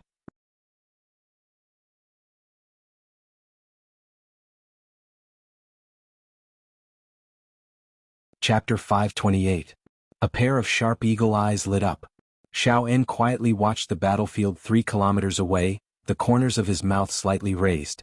This motley crew of southern expedition actually had the guts to challenge Shen Linjun's reserves. This was something that Xiao En couldn't figure out. What he couldn't figure out even more was why Zhang Xiuju's overconfident behavior could attract the attention of the Dragon King. Dragon King even asked him to personally lead the troops to back up this young general. Furthermore, Dragon King also asked him not to intervene in the battle before the other side completely collapsed. This was to let this guy suffer a big loss, but at the same time to protect him from death. It seemed that Dragon King intended to put this young general in an important position. Xiaoen's eyes flashed. He reached out and pressed down on the composite bow raised by a guard beside him. He gently shook his head and said, "Now is not the time for us to enter the game. Let's see what other countermeasures he has." He didn't believe that the general favored by the Dragon King was just an embroidered pillow. After all, Lin Yuan's vision had always been good. As long as someone was personally appointed by him to a certain position, they would be able to do their job with ease. Occasionally they would even be able to create some unexpected surprises. The personal guard helplessly put down the composite bow in his hand and smiled bitterly. Big brother, you saw it too. That troop was beaten so badly that they couldn't even raise their heads in the first round. According to the fighting rhythm of the archers, if they can't organize an effective resistance to suppress the enemy's offensive within 5 minutes, they will all be shot into sieves. Shaoen's troops were almost all of the Tree Elf tribe's demi-human warriors. As Lin Yuan's most proficient archers, the experience of these Tree Elves told them that the friendly forces at the front had completely collapsed. If they couldn't stop the effective resistance in time and suppress the enemy, then they could only find an opportunity to abandon a portion of their troops and retreat. In that case, it would only be a matter of how much they would lose. But if these guys continued to hide there recklessly, once Shen Lin Jun's reserves in the jungle attacked them, they would probably be completely wiped out. Thinking of this, the guard helplessly nudged Xiaoan with his shoulder and said, "Big brother, we are all brothers. Tell me, do you have a grudge against that guy who is leading the troops? As long as you nod, we will find an opportunity to kill him with an arrow. It's better than the friendly forces at the front being completely wiped out." Xiaoan slapped the guard on the back of his head and said fiercely, "Dragon King's order, before the friendly forces at the front are completely defeated, not to intervene in the battle situation." "Do you want me to violate the order?" Speaking of this, Xiaoan paused and the light in his eyes flickered. He chuckled and said, "Besides, you also know that this troop still has the opportunity to counterattack and even seize the initiative, which means that they haven't completely collapsed. Before that, you stay here obediently and don't act rashly. Otherwise, if the Dragon King is angry, no one will be able to save our heads." The personal guard grimaced and rubbed the back of his head. However, his face was filled with an unconvinced expression. He said in a deep voice, "Then I will see if Big Brother is wrong. However, I will say this first. If I am wrong, I will do whatever Big Brother says in the future. Even if you want me to die, I will not frown. But Big Brother, if you are wrong, you will have to give me a troop and let me lead the troops alone." In his opinion, whether it was stealth or archery, he was better than his big brother. And his big brother's advantage was only that he had joined the Dragon King's service earlier. Towards the Dragon King whom he had never met, he was even more like a loyal dog.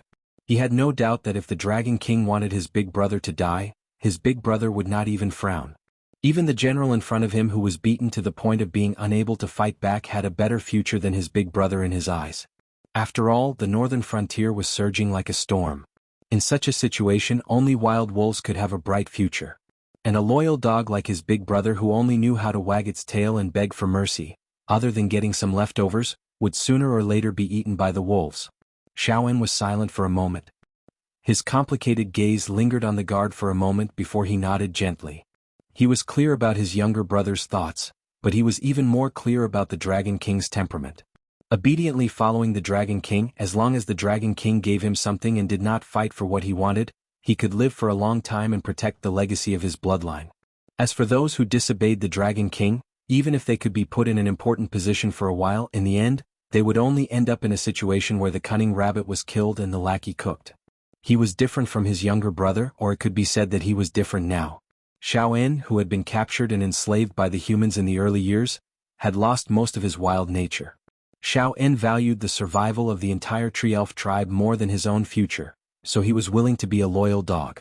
As for his younger brother, although Xiaoan did not mind letting him roam his own world, he still needed more training. He did not ask for him to become outstanding, but at least he did not want to bring disaster to the entire tribe. On the other side, Zhang Xiuzhu frowned slightly, his face gloomy to the extreme. He was very clear that the enemy's close combat troops were about to approach. If he could not set up an effective firing position, the entire army would be wiped out. Even if he was lucky enough to survive, this defeat would be nailed to the pillar of shame. Not to mention leading an army in the future, even the southern expedition would not tolerate a guy like him who only knew how to talk on paper. I'll say it one last time, prepare to counterattack. Those who disobey will have their entire family wiped out. Zhang Xiuzhu threw away the spear in his hand and rolled away to avoid a cluster of arrows. He then picked up a bow from a corpse. His movements were as quick and violent as a cheetah. He drew his bow and shot 3 arrows in a row. Suddenly, several muffled groans resounded in the jungle. At this moment, Zhang Xiuzhu completely forgot about the demeanor of a scholarly general. He, who did not have any achievements or glory, did not need those superficial things. If he wanted these soldiers to listen to him obediently, he must let them know what fear was, and what the consequences of disobeying orders were. Stop King pretending to be dead. Stand up and counterattack. Otherwise we will all die here. Yu Dingchen, who was also struggling to resist the rain of arrows, wiped the sweat off his forehead, and picked up a trembling soldier. Then he swung the sharp blade in his hand and chopped off a big head in an instant. He sneered, "Everyone here knows that I am an Imperial Guard, and you all know that your name and background information have been recorded by us. Do I need to repeat the consequences of disobeying orders?"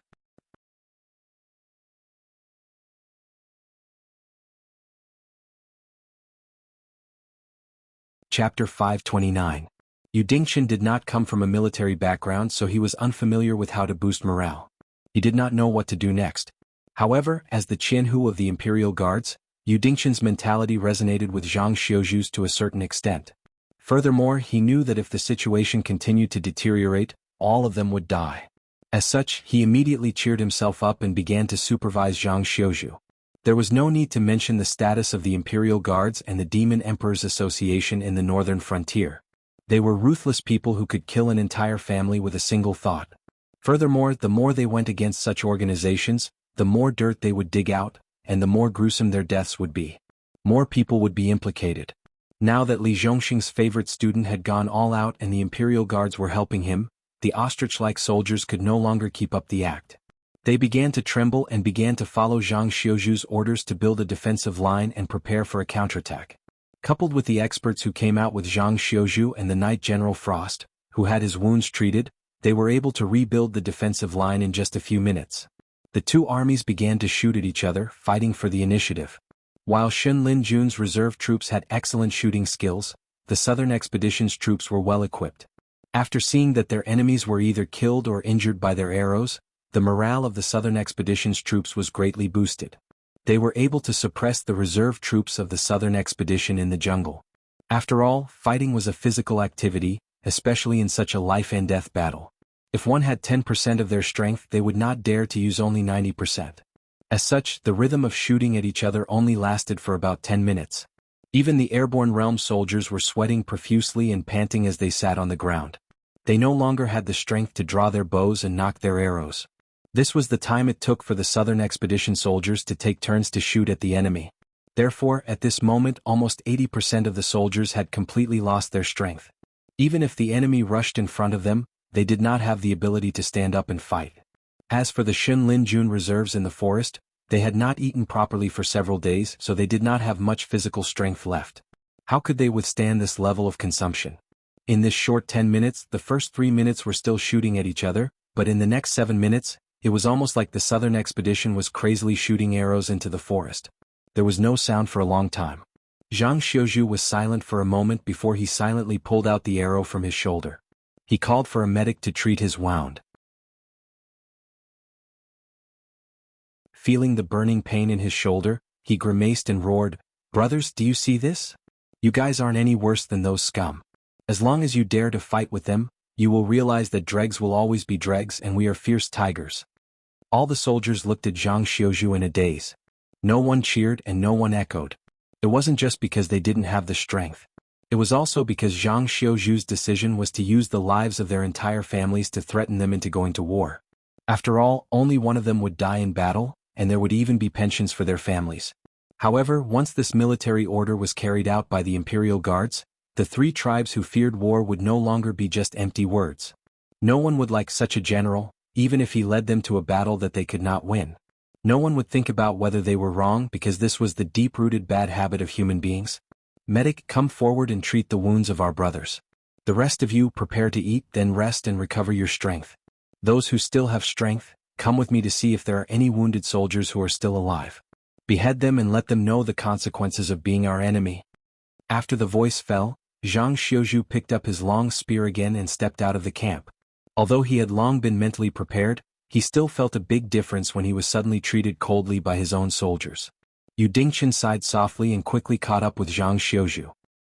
He reached out and patted him on the shoulder and said in a deep voice, "I remember this saying is from the first lesson of the military academy. Although I am a layman, I don't think you did anything wrong. In that situation, if you gave up on these people and chose to break out, their families would have lost their sons, husbands, and fathers. It would be 100 times worse than now. I believe they will understand you sooner or later." "I know." Zhang Xiuzhu nodded slightly and his eyes glowed again. He smiled and said, "Thank you for what you did before. If you didn't reveal your identity, they would still have ignored my words."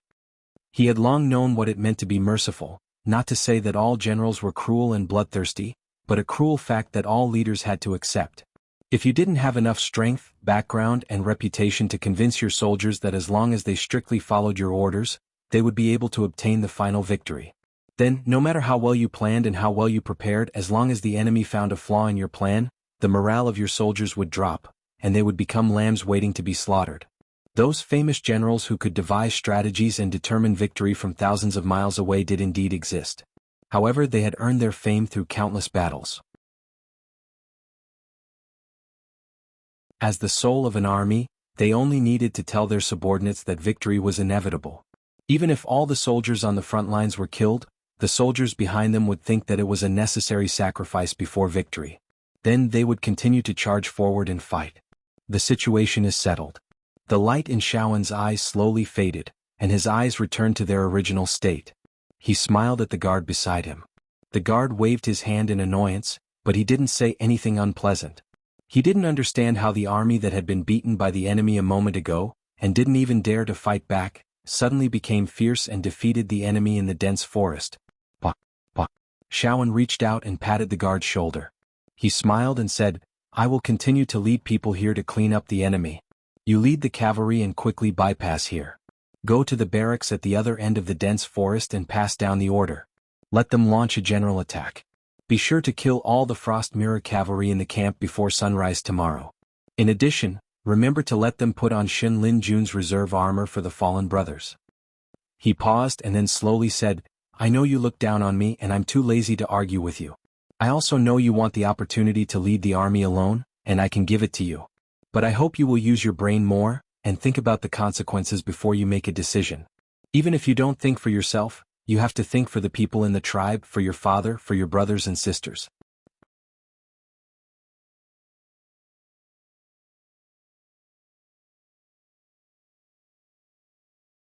Chapter 530. After the battle ended, Zhang Xiuzhu didn't press the attack. Instead, he used the excuse of correcting the troops to reject Mount Frost's request to depart immediately. After the battle, Zhang Xiuzhu calmed down and thought about many things. The most important point was that the troops that were supposed to ambush them didn't show up at all. However, since they were patrolling nearby, they must have realized that there was a battle going on here. Yet they didn't help. Obviously they had received some special orders. Based on this, Zhang Xiuzhu quickly realized that Dragon King was watching his every move. Even the casualties of this battle had been sent to the northern frontier through the intelligence agency. Since he had achieved his goal, Zhang Xiuzhu didn't forget what his mission was. So he stopped. It would take time to completely wipe out Mount Frost's cavalry, and he could only try his best to buy as much time as possible. Phew! After letting out a long breath, Zhang Xiuzhu put his hands behind his head. His eyes shone with an obscure light. Yu Dingchen, who had changed into a white Kirin uniform, opened the tent flap and walked to Zhang Xiuzhu's table. He put a bowl of steaming rice on it and said with a smile, "They said that you've been staying in your tent since you came back. You haven't even eaten. Now that you're the commander-in-chief, you can't fall here before the mission is completed." Zhang Xiuzhu looked at the big bowl in front of him and squeezed out a stiff smile. He looked up at Yu Dingchen and asked, "Actually, I don't understand. As a Jianghu of the Imperial Guards, why did you give up the safety of the rear and willingly stay in the southern expedition as a pawn after delivering the order from the northern frontier king?" "Because the southern expedition is short of manpower." Yu Dingchen pulled a chair over and casually sat in front of Zhang Xiuzhu. He smiled and said, "I'm a layman in the military, but you're also a spy. Do you know what it means to punish a Jianghu?" That was the most disliked position in the entire embroidered uniform guard, because once a criminal was caught, I would be in charge of interrogating them. If I couldn't get anything out of them, then all the blame would fall on me. Therefore, in order to ensure that I can keep my clothes and my life, I have to resort to any means. I have to be covered in blood every day. At this point Yu Dingchen smiled and continued, "It's a pity that I managed to get something out of them. The credit belongs to the higher-ups and has nothing to do with me. And the benefits that the families of the prisoners sent over also belong to the Nanjing Discipline Commission and have nothing to do with me. I worked hard and got scolded. In the end I didn't get anything good." Zhang Xiuzhu didn't reply. Instead he focused on eating, but his gaze stopped on Yu Dingchen's face. Yu Dingchen stretched and smiled. "Right now there's war everywhere in the north. As long as you can risk losing your head and travel to various battlefields to deliver information, even if you're an unorganized spy of the embroidered uniform guard, you'll be promoted to Jianghu after the war is over. Those Jianghu who were originally on the same level as me can even become commanders and personally lead a guard. They'll become people with real power on the northern frontier. Only I am a Jianghu now, and I'll most likely still be a Jianghu after the war is over." As he said this, a hint of loneliness appeared in Yu Dingchen's eyes. To be able to quickly rise from the grassroots to become a Jianghu in the early days of the embroidered uniform guard, there was naturally no problem with Yu Dingchen's ability. It was just that he had offended some people and was assigned to a Jianghu with few benefits. Unless he handled some major case that alarmed the Dragon King, he would never have a chance to make a name for himself in this life. The entire embroidered uniform guard is in operation, and almost everyone has been sent out. That's why I was able to get this opportunity to go to Donglin City to deliver the decree of the king of the northern frontier. But what can this little merit do? That's why I don't want to go back. I want to stay on the southern expedition and continue to play my role in the following battles. When it's time to award merit, I want to be a commander." At this point, Yu Dingchen rubbed the tip of his nose and said with a smile, "I just didn't expect that my first mission after joining the Southern Expedition Army would be to escort supplies with you and encounter such a dangerous situation. That's why I have to thank you. If you hadn't suddenly acted so ruthlessly, all of us would have died here. Then, you can come with me." Zhang Xiuzhu swallowed the last grain of rice and looked at Yu Dingchen with shining eyes, as if he was looking at a rare treasure. Yu Dingchen raised his eyebrows again and looked at Zhang Xiuzhu with a blank expression. Today Zhang Xiuzhu really wasn't a big shot in the southern expedition. Without any merit, even if he had Li Zhongxing's favor, he was just a team leader. Whether it was status or experience, he couldn't compare to a Jianghu of the embroidered uniform guard. But now, Zhang Xiuzhu was asking him to follow him with a smile on his face? The king of the northern frontier and Dragon King should know about our every move today. After this battle, whether it's a reward or a punishment, I won't stay on the southern expedition's list anymore. I think the higher-ups will allocate a part of the southern expedition to form a new army for me. I don't know where I'll be assigned to, but I'll most likely replace Marshal Li's current position to build the Great Wall Project and guard the border. Since you can't make a name for yourself in the embroidered uniform guard, why don't you transfer to follow me?" Zhang Xiuzhu put the bowl back on the table and asked with a serious face. Yu Dingchen's expression changed several times. After a while, he slowly raised his eyelids and smiled bitterly. "I think you overestimate me. I told you that I'm a complete layman in the military. If you want to entrust me with important tasks, I'm afraid it won't work." Tuck. Zhang Xiuzhu tapped his fingertips on the table and stared at Yu Dingchen. He said in a deep voice, "When do you think the embroidered uniform guard and the Association of the Demon Emperor will have a winner? Even if one side doesn't die, at least there should be a male and female side, right?" Yu Dingchen's breathing stopped slightly and his eyes began to flicker. It wasn't a secret that the two major spy agencies in the northern frontier didn't get along, but other than Sherdong and Luo Su, no one dared to mention it openly. At most, they would fight openly and secretly. Therefore, Zhang Xiuzhu's behavior could be described as crazy. If they can't be separated, even if they can be separated by force, the conflict will erupt again. Maybe in 10 years, maybe in 100 years. Zhang Xiuzhu abruptly stood up from his seat and said with a smile, "I've always been bold, so I've decided to be bold again this time. But I need your help, as well as a group of professional spies to carry out this plan for me."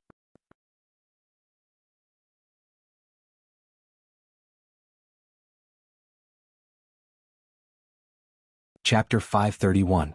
The next day early in the morning, Zhang Xiuzhu led the supply troops and set off once again. However, the troops that originally had more than 2,000 people had been reduced to less than 1,000 after the previous day's battle. Many of the supplies that had been sent over had been torn apart by arrows or sharp blades, causing their packaging to be scattered. Zhang Xiuzhu and his men had no interest in picking up the dusty grains. After calculating the number of supplies left, they sent a group of sentries into the forest. After receiving a signal confirming that the convoy was safe, Zhang Xiuzhu and his men escorted the convoy into the forest. The forest had been filled with danger yesterday, but it was empty today. I have a bad feeling about this. Keijua's eyes flashed with worry as he rode on his horse. It wasn't that he couldn't understand why Zhang Xiuzhu wanted to rest for a night before setting off. After all, the convoy was already exhausted after the bloody battle. Moreover, in order to deal with Shen Linjun's reserve forces, Zhang Xiuzhu had to abandon his persona and order the soldiers to fight. If he continued to ignore the soldiers' opinions and continued to transport the supplies, it was very likely that a mutiny would occur. Therefore, even the Frost Mirror cavalry didn't urge Zhang Xiuzhu to set off. Although they weren't so tired that they didn't want to move, they were still exhausted. If there was a mutiny, they wouldn't even be able to run out of the simple fortifications. But for the entire night, Kei-Fin had felt uneasy as if something big had happened. This uneasy feeling only turned into fear and confusion when Keijua and his men arrived at the original encampment of the Frost Mirror cavalry. This was because the place was already in a mess. There were mutilated corpses everywhere. Most of them were the corpses of the Shuangjin dynasty's cavalrymen and horses. The rest of the corpses weren't wearing any armor, just like the enemies they encountered in the forest. Moreover, the wounds on the corpses were clearly caused by the Shuangjin dynasty's scimitars. Keitan couldn't think of anyone other than Shen Linjun, who was as famous as Shuai Liao cavalryman, who didn't wear an inch of armor and directly collided with the scimitars and hooves of the Frost Mirror cavalrymen. Moreover, he was able to achieve such a tragic result on both sides. Because they had never fought against the army of the northern frontier head-on, the only close contact they had was yesterday. He had witnessed with his own eyes how his team of over 2,000 was suppressed by the enemy's counterattack and couldn't even raise their heads in the fortifications. From that moment on, the Northern Frontier Army had nothing to do with elites in Kei Ming's eyes. They were just a bunch of cowards with nothing but strength. Cowards didn't have the guts to charge into the Frost Mirror cavalry formation in such a state. Zhang Xiuzhu's eyes narrowed slightly. His voice was somewhat bitter as he said, "It seems that those fellows we met yesterday were not simply coveting the supplies we were escorting. Their initial goal was to block our path." But, Kei Ting's voice was choked with emotion. Why? Although they hadn't counted all the corpses in the camp, a rough estimate put the total number of corpses on both sides at around 200,000 to 300,000. If they counted the men and horses that had died at the hands of the Northern Frontier Army and the warriors that had been devoured by the demon beasts in the forest, even if there were still survivors, there would only be a few tens of thousands of them left. The number of tens of thousands was just wishful thinking on his part. It was obviously unrealistic to expect the Shuangjin dynasty to pay a huge price for an army that had been crippled or even destroyed. Yesterday, Keitan was still contemplating whether he should stand on the side of the Shuai Liao tribe or maintain his position and stand on the side of the allied army formed by the other tribes. However, the scene in front of him mercilessly slapped him in the face. Now, he had no choice. The Shuangjin dynasty has a strong military force. 500,000 cavalrymen won't be a serious injury to your dynasty, but the number of casualties will be divided among the tribes, which is still an unacceptable loss. Moreover, I can be sure that the cavalrymen that entered the Northern Frontier Army were definitely the nobles of the Shuangjin dynasty. After all, in your opinion, compared to your old enemy, the Xinwu dynasty, even if our newly risen Northern Frontier Army has unlimited potential in the future, it is just a soft persimmon that is easy to pinch and eat. Therefore, as long as they have the slightest bit of connections, they will join the troops that plunder the Northern Frontier Army instead of running to the Central Plains to deal with the unpredictable Xinwu dynasty. Yu Dingxin didn't hide his words at all. His bloody tone revealed a bit of disdain as he said coldly, "I can see that the Xinwu dynasty army naturally won't turn a blind eye to this. Young chieftain, do you think that the tribes of your dynasty will just let the deaths of 500,000 Frost Mirror barbarian in the Northern Frontier Army be? But we have already planned to negotiate for peace. There is no need. Even if the leaders of those tribes are dissatisfied, they will give face to the Great Khan and won't start a war with the Northern Frontier Army." Keijua seemed to find it hard to accept this fact. He shook his head bitterly and his voice was choked with sobs. Yu Dingxin sneered and added, "It is because there is no need that they deliberately did this. Shen Linjun's reserve troops have been defeated by us. Unless the Xinwu dynasty has the ability to settle the trouble between the Qingjiang dynasty and you in an instant and send troops to the Northern Frontier Army, it will be possible to bring these reserve troops back to the Central Plains. However, everyone, including themselves, knows that this is impossible, so Yu Dingqin's hesitant look successfully evoked Keiju's imagination. This was because he couldn't explain this matter too directly.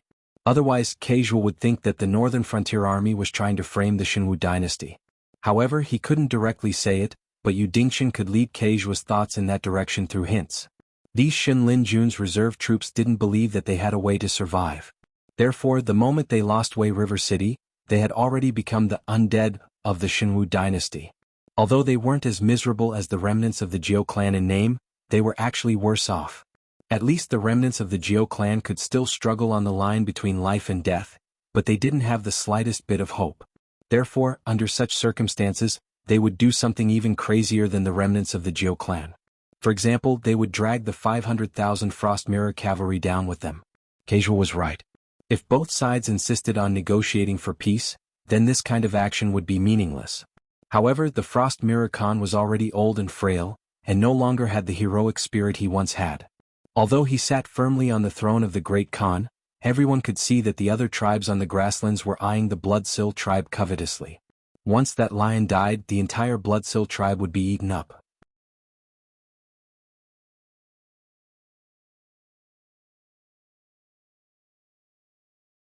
Chapter 532. Under such circumstances, how much power did the so-called Frost Mirror Khan have to say anything? 500,000 nobles from the Shuangjin dynasty had died at the northern frontier. If most of the tribes were clamoring for war with the northern frontier, the Frost Mirror Khan would have no choice but to fight against Lin Yuan even if he didn't want to. Therefore, it was reasonable for the reserves of Xin Lin Jun to attack the Frost Mirror cavalry. As people who were doomed to die, trading one life for one life with the northern frontier was undoubtedly the best choice for them. Even though the Xin Lin Jun reserves weren't the ones who did this.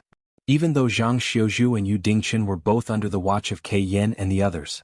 However, at this critical juncture of the war, the cooperation between the Genie Guards and the Shifter Emperor was undoubtedly extremely terrifying. Therefore, they were very clear about what had happened here last night and who had died here. The Xin Lin Jun reserves that had been hiding in the forest last night were just a group of defeated soldiers who had accidentally wandered here. They were a very helpful chess piece to Lin Yuan's plan. However, Zhang Xiuzhu's determination to fight almost ruined Lin Yuan's plan. After all, if Zhang Xiuzhu really won, the supply troops would have no excuse to delay and would have no choice but to march forward. When the two sides met, the Frost Mirror cavalry would be full of energy after a full meal. They wouldn't even need to wait for the northern frontier to negotiate with the Shuangjin dynasty. They would be able to follow the route the supply troops took and meet up with the main force. Although the Shuangjin dynasty wouldn't have the guts to pay the northern frontier a little less ransom, if that happened, Lin Yuan's plan would fall apart. After all, a wolf that hadn't been beaten would still be eyeing the northern frontier covetously. The tribes that hadn't suffered a loss wouldn't ignore the Great Khan's order to make up for their losses. They wouldn't let their men rush into the Central Plains and the south of the Xinwu dynasty to plunder. Fortunately, Zhang Xiuzhu had overestimated himself. He had also overestimated this group of elites who had been honed on the battlefield. Zhang Xiuzhu had the advantage of striking only after the enemy had made the first move. Although he had barely defeated the enemy's greed for the supply troops, he had also lost the ability to continue marching.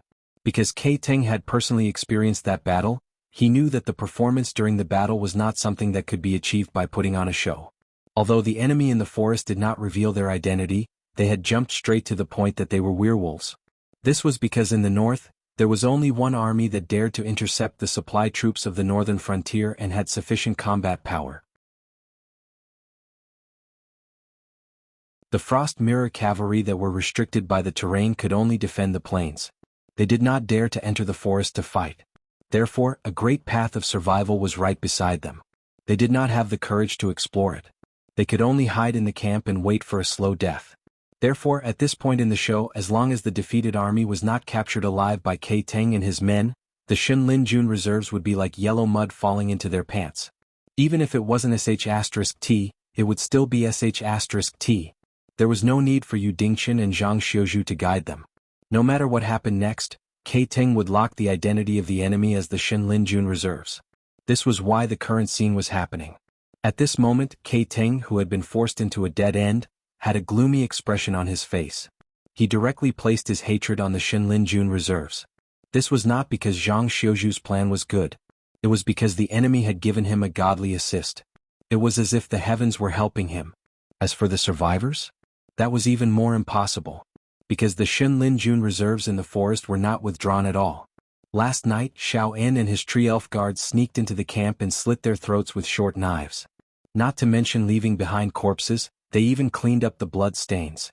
After all, they were fighting in the forest at night. Even if the regular army of the Divine Forest Army came back, they wouldn't be able to compete with these demi-human warriors. This was especially true for the agile tree elves who were good at stealth and assassination. Because of Xiao En's outstanding performance, in the eyes of Kai Teng and the others, Zhang Xiuju had made a wrong inference from the beginning. The defeated Shenlin Jun reserves did not come for the military supplies at all. Their purpose was to occupy the forest and block the military supplies to buy time for their comrades who were fighting with the Frost Mirror Cavalry. After the mission was over, these Shenlin Jun reserves did not even collect the corpses and hurriedly retreated, leaving behind a mess on the ground. Kai Ting swallowed his saliva and gasped for breath. 500,000 Frost Mirror Cavalry. Even if they are not completely destroyed, the remaining ones are all defeated soldiers who have been scared out of their wits. So I think they don't know that we paid a high price to redeem them. What about you guys? After he finished speaking, the rest of the Frost Mirror Cavalry looked at each other and did not know what to say. As an envoy personally appointed by the Shuangjin dynasty, Kai Ting naturally stood on the side of the Shueliao tribe. However, these Frost Mirror Cavalry were originally the warriors of their own tribes. They came out specifically to see how the warriors of their own tribes were doing. But when they arrived at their destination, they suddenly realized that the 500,000 Frost Mirror Cavalry had all turned into cold corpses. For a moment, their faces flushed red and they stuttered, not knowing what to say. After all, Kai Ting had two choices, but they only had one choice. Now that they were all dead, they did not even know what to say when they returned. However, they had to admit that the 500,000 Frost Mirror Cavalry was indeed not worth the price. Instead of spending a large amount of money to buy back a batch of incomplete corpses, it was better to save the 13th prince of the Shueliao tribe. That way the Shueliao tribe would more or less compensate them. Stop hesitating. The veins on Kai Ting's forehead throbbed as he said fiercely, Shenlin Jun will not let go of any opportunity. If the 13th prince is killed by those bastards while you are hesitating, there is no need for us to go back. Let's just kill ourselves here. We don't want to drag the tribe down with us. I agree to take the 13th prince back. Seconded. Me too. After being yelled at by Kai Ting, the Frost Mirror Cavalry realized that they had no other choice. Although they really did not want the 13th prince, who was known as the #1 warrior of the Shueliao tribe, to return to the Shueliao tribe, they made the wise choice to save their own lives. After all, the 13th prince might not join forces with the 3rd prince after he returned. One of them was a scholar while the other was a warrior. A ferocious wolf and a cunning fox would never walk side by side. When that time came, it would be time for their tribe to fight for the throne.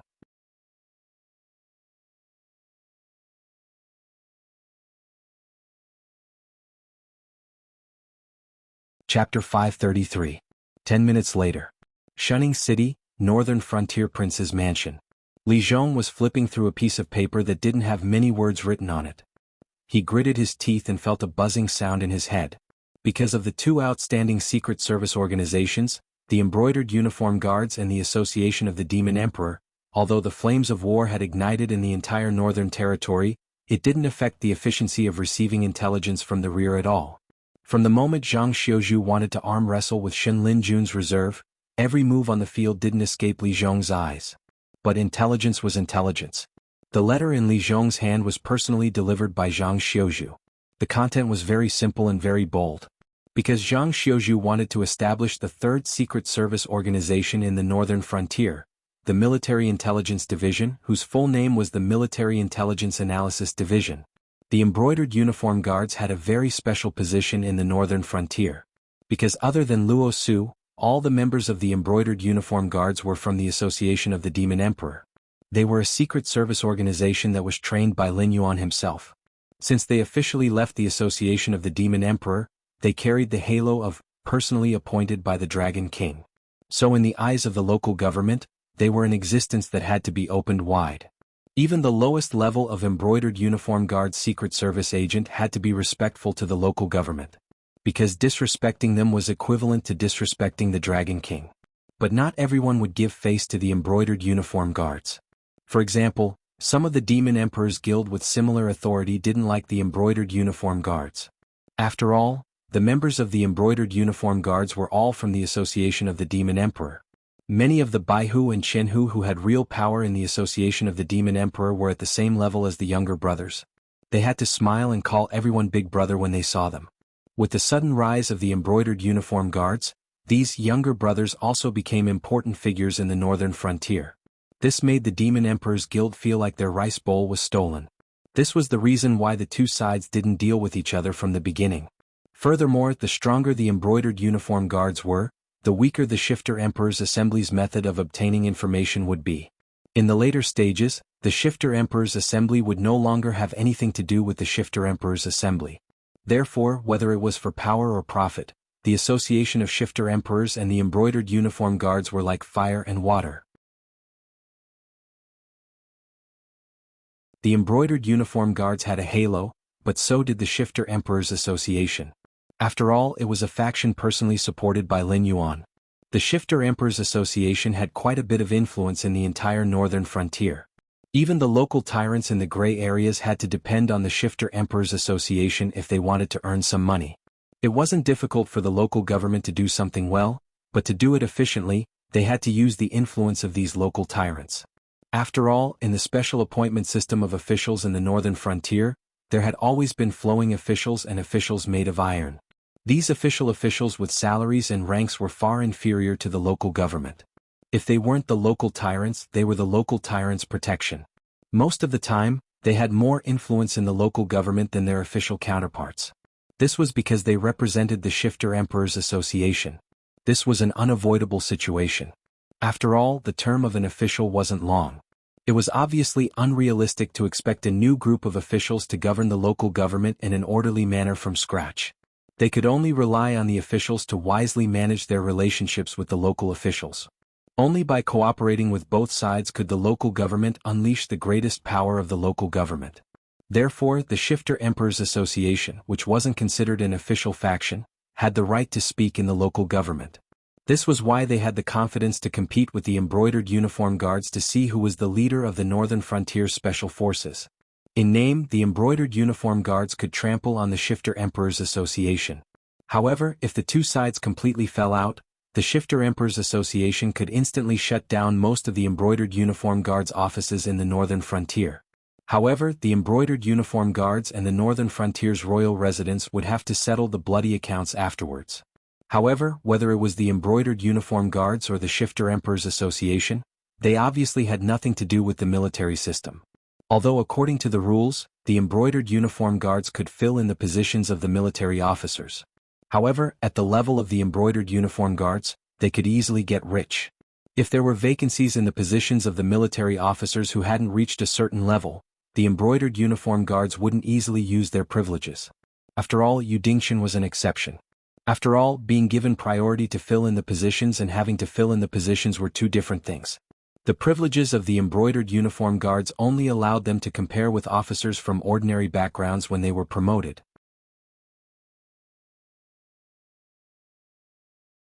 If both of them had similar abilities and could adapt to the position, the embroidered uniform guards could directly take up the position. However, if they used their privileges, it would be equivalent to leaving the embroidered uniform guards. If they still continued to be associated with the embroidered uniform guards, Lin Yuan and Li Zhong wouldn't let them off easily. It would also temporarily cut off the chance for the embroidered uniform guards to gradually control the entire military officer system. Of course, although the two spy agencies weren't related to the military system, the military still had to accept the supervision of these two agencies when they didn't have their own spy forces. Furthermore, because they weren't on the same side, no one would be nice to the military officers. Therefore, the military had always hoped to form their own spy forces. However, other than Zhang Xiuzhu, who wasn't well known in the northern frontier, no military officer dared to suggest that the military establish their own intelligence agency because it was a taboo. After all, the military was the strongest force of a force. If such a department was allowed to supervise itself, it would only allow the military officers' power to expand infinitely. Sooner or later there would be rebellions and rebellions. In addition, Luo Su and Sherdong were already badly beaten for power. The cake that they had now was not enough to eat. How could they allow a third spy agency to rise and take over the military system that they coveted but couldn't get their hands on? If such a thing really happened, Luo Su and Sherdong's first reaction would definitely not be to ignore the growth of this hidden danger. These two spy chiefs would immediately join hands to strangle the third party that was a threat to them in the cradle. They wouldn't leave a single chance. However, a triangle was always the most stable shape. Once the military intelligence agency was established, it would undoubtedly be the most suitable for Lin Yuan's main theme of checks and balances. Moreover, it would also free up a lot of manpower so that the entire northern frontier wouldn't feel stretched for information transmission. Looking at the current embroidered uniform guards, because of this war, the only people who didn't have a mission in the whole shunning city were the typical scapegoats. The rest of the members were all running around day and night in the northern battlefield, trying to avoid contact with the enemy as much as possible. The previous Jianghu Yu Dingchen was from such a background. Except for these guys that even the embroidered uniform guards themselves didn't like, Li Zhong had to make an appointment in advance if he wanted to call 2 embroidered uniform guards to do something. Although it seemed that he knew the situation of the war like the back of his hand, only Li Zhong himself knew the pain. Without the supervision of the Association of the Demon Emperor and the embroidered uniform guards, the originally peaceful northern frontier was now a mess. If Lin Yuan and Boss Lin weren't in Shunning City, perhaps even the northern frontier would be in chaos.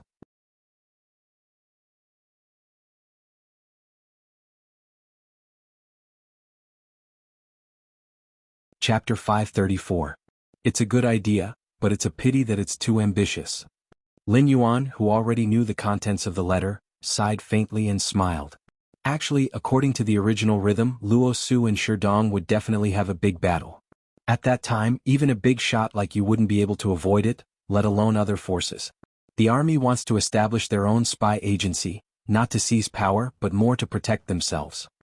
If it wasn't for this sudden war, Luo Su and Sherdong would already be like fire and water. Almost every day, there would be members of the other party's faction who would fall from grace. However, every crime was irrefutable, causing those who hadn't yet chosen a side to be in a state of panic. According to this rhythm, when the chess pieces in the hands of the big shots on both sides were used up, they would use the evidence in their hands to force the neutral party to choose a side. However, speaking of which, they were all top spy agencies in the northern frontier. How could the embroidered uniform guard not have what the Shifter Emperor Association had? The operation of choosing a side before being imprisoned was a common occurrence in the northern frontier. Actually, I think that Zhang Xiuju's idea is not bad. After all, the war has used too much power from the Shifter Emperor Association and the embroidered uniform guard. Now, we have even lost control of our own base. If it wasn't for Zhang Xiu's old subordinates supporting us, I don't know how many forces would have taken this opportunity to meddle in the northern frontier. However, if this continues, the situation will still go out of control. Therefore, I think that instead of letting the Shifter Emperor Association and the Embroidered Uniform Guard continue to fight like this, it would be better to cultivate a third party. Firstly, it would free up some of the spy forces to return to the northern frontier. Secondly, it would also tell Luo Su and Sherdong that they can fight, but if they go overboard, the one who laughs in the end might not necessarily be one of them. However, Zhang Xiuju may have the ability, but his temperament is too bad. Now, he wants to prove himself too much and has even forgotten what it means to be unworthy of a position. If the Dragon King doesn't punish him, he will cause great trouble sooner or later.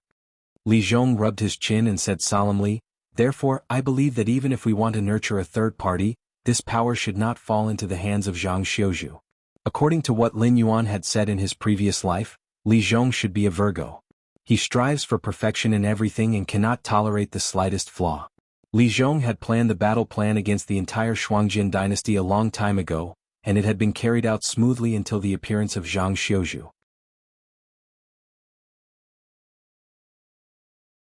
Although the results did not affect the plan at all, and even achieved a better result, Li Zhong could only say that it was due to luck. It could not be repeated again.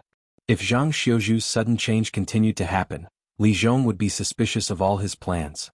If Li Zhong had been the one to monopolize the power of this kind of unstable element, he would have definitely killed him. However, he did not have the final say in the northern frontier. He could only put forward his own opinions and wait for Lin Yuan's decision. "I'm very curious. What makes you think that the military system does not have its own spy agency?" Lin Yuan's eyes narrowed slightly as he said coldly, "No matter when, the military is this king's most powerful fist to the outside world. The weapons in their hands will never be pointed at their own people.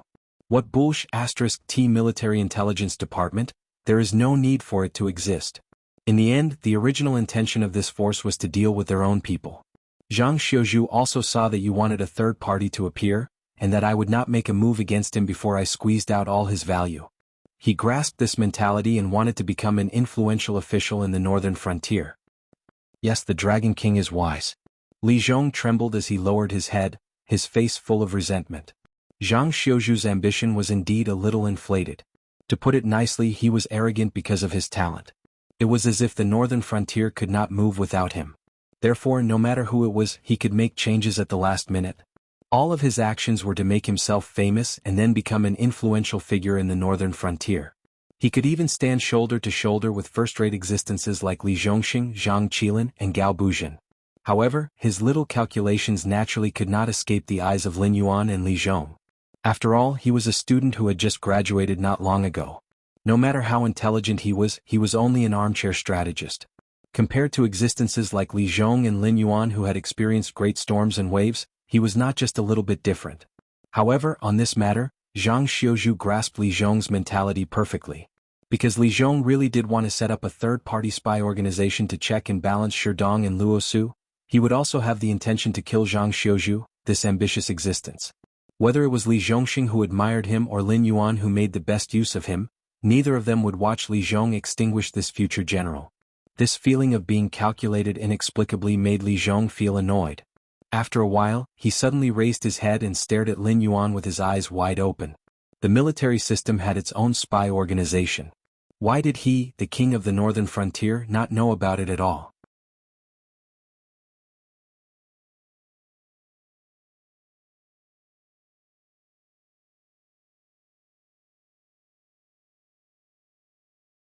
Chapter 535. Yi Bilan, what do you think of Zhang Xiuzhu? Lin Yuan suddenly opened his mouth and said something that made Li Zhong puzzled. Li Zhong's cultivation method was called Heaven's Sun Gazing at Aura, which was personally taught to him by Lin Yuan. The biggest difference with most of the cultivation methods in the world was that the limit of this cultivation method was not the void realm, but the cultivation conditions were more special. To cultivate this technique, one must have their own territory. Furthermore, one's cultivation base was tied to the prosperity of the territory. Li Zhong had no doubt that if the northern region became the only empire that unified the seven empires, and he was able to govern the entire northern region in an orderly manner, then the cultivation base that the territory would give him would directly push him to a magical realm that he could not even imagine. However, the cultivator of this cultivation method could not be extraordinary because all his cultivation was fake.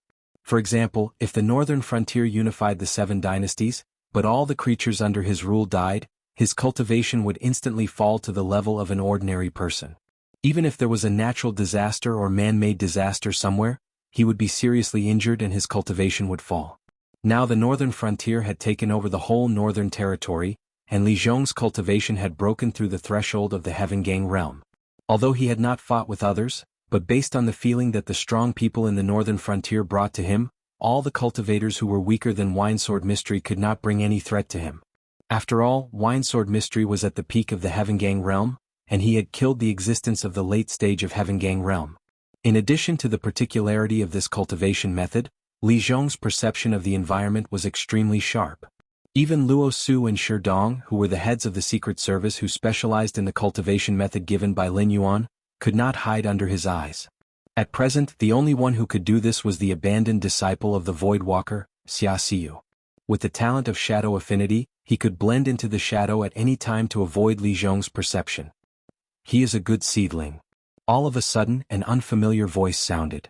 Immediately, a sloppy man wearing black leather armor with long hair like withered grass that covered half of his face slowly appeared in front of Li Zhong. He bowed to Lin Yuan and continued, "Such a person should not have gone to the military academy of the northern frontier in the first place. It would have been better if he had come to my knight's acceptance for training." "Then you can take him away." Lin Yuan glanced at the sloppy man and sneered.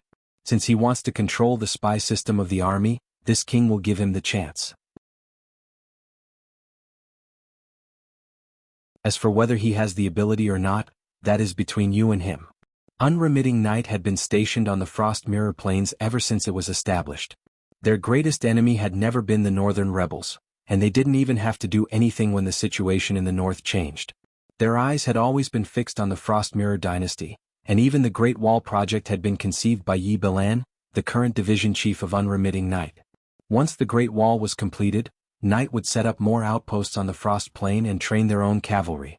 Bit by bit, they would infiltrate the Shuangjian dynasty's military system and become Lin Yuan's poisonous fangs embedded in the Shuangjian dynasty, just like their predecessors in the other world had done to the Mongols. This kind of spy agency that was responsible for direct combat was the cruelest. If one wanted to become the leader of the entire wolf pack, he had to challenge his superiors again and again regardless of life and death. Only the strongest wolf could lead the entire tribe to hunt the strongest prey. The moment Zhang Xiuzhu showed his ambition to Knight's acceptance, Yi Bilan and Zhang Xiuzhu would fight to the death.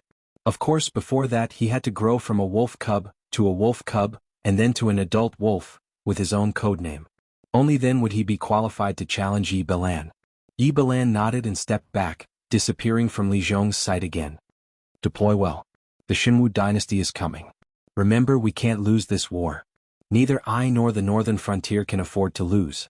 Lin Yuan glanced at Li Zhong and calmly instructed before leaving the room. Li Zhong shrugged his shoulders helplessly. When it was rumored that Lin Yuan was the reincarnation of the ancient demon emperor, Li Zhong didn't believe it. After all, no one would believe that an organization that they had never heard of would appear out of nowhere. However, the attitude of the top forces towards Lin Yuan and the treasures that Lin Yuan could easily take out and throw on the market made Li Zhong believe in this point. Therefore, no matter what special techniques Lin Yuan's trump cards practiced, Li Zhong wouldn't feel the slightest bit strange. It would only make Li Zhong feel that Lin Yuan was becoming more and more unfathomable. Due to the War Treasury's mechanism of randomly refreshing items, not only did Lin Yuan obtain the method to cultivate demonic power, but there were also many techniques suitable for humans and even mountain-shaking apes. Lin Yuan had exchanged for all of them. Li Zhong's Son of Heaven gazing technique had come from the War Treasury. Although the sales of phase had gradually decreased due to the saturation of the market, the low-grade techniques that Lin Yuan took out were not only the Northern Frontier Academy's entry-level manuals, but they were also treasures that the major forces didn't hesitate to spend a lot of money to obtain. The most outrageous thing was that Lin Yuan didn't have the slightest intention of only selling the techniques to one party. Every low-grade technique that he didn't like would be made into countless copies and sold to various places. It didn't matter if someone had bought the technique before. In order to learn it or to maintain the exclusivity, the Northern Territory Chamber of Commerce would rush forward and buy all the techniques that they felt were useful.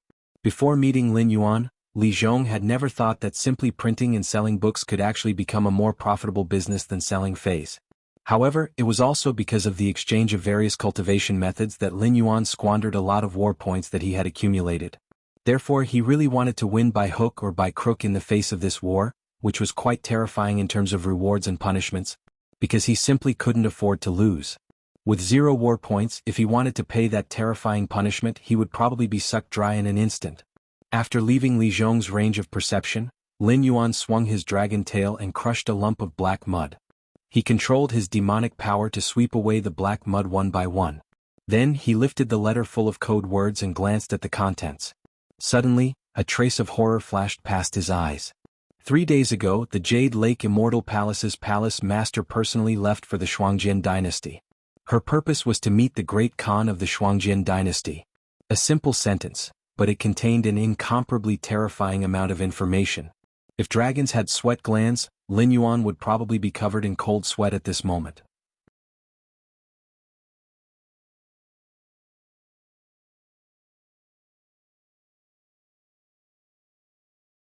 Chapter 536. Who in the world wanted immortality the most? Without a doubt, it had to be the emperor. Enjoying the supreme power and the melting of the human world, no matter how heroic these emperors were when they were young, they were still afraid of death when they were old. They were afraid that death would take everything away from them. Even the first emperor who had conquered the world from the weak Qin dynasty to the strong Qin dynasty was no exception. He wantonly searched for necromancers and even spent a lot of money to send Su Fu out to sea to find the elixir of immortality for him. Unfortunately, he could not escape the erosion of time and the great Qin dynasty died for the second time.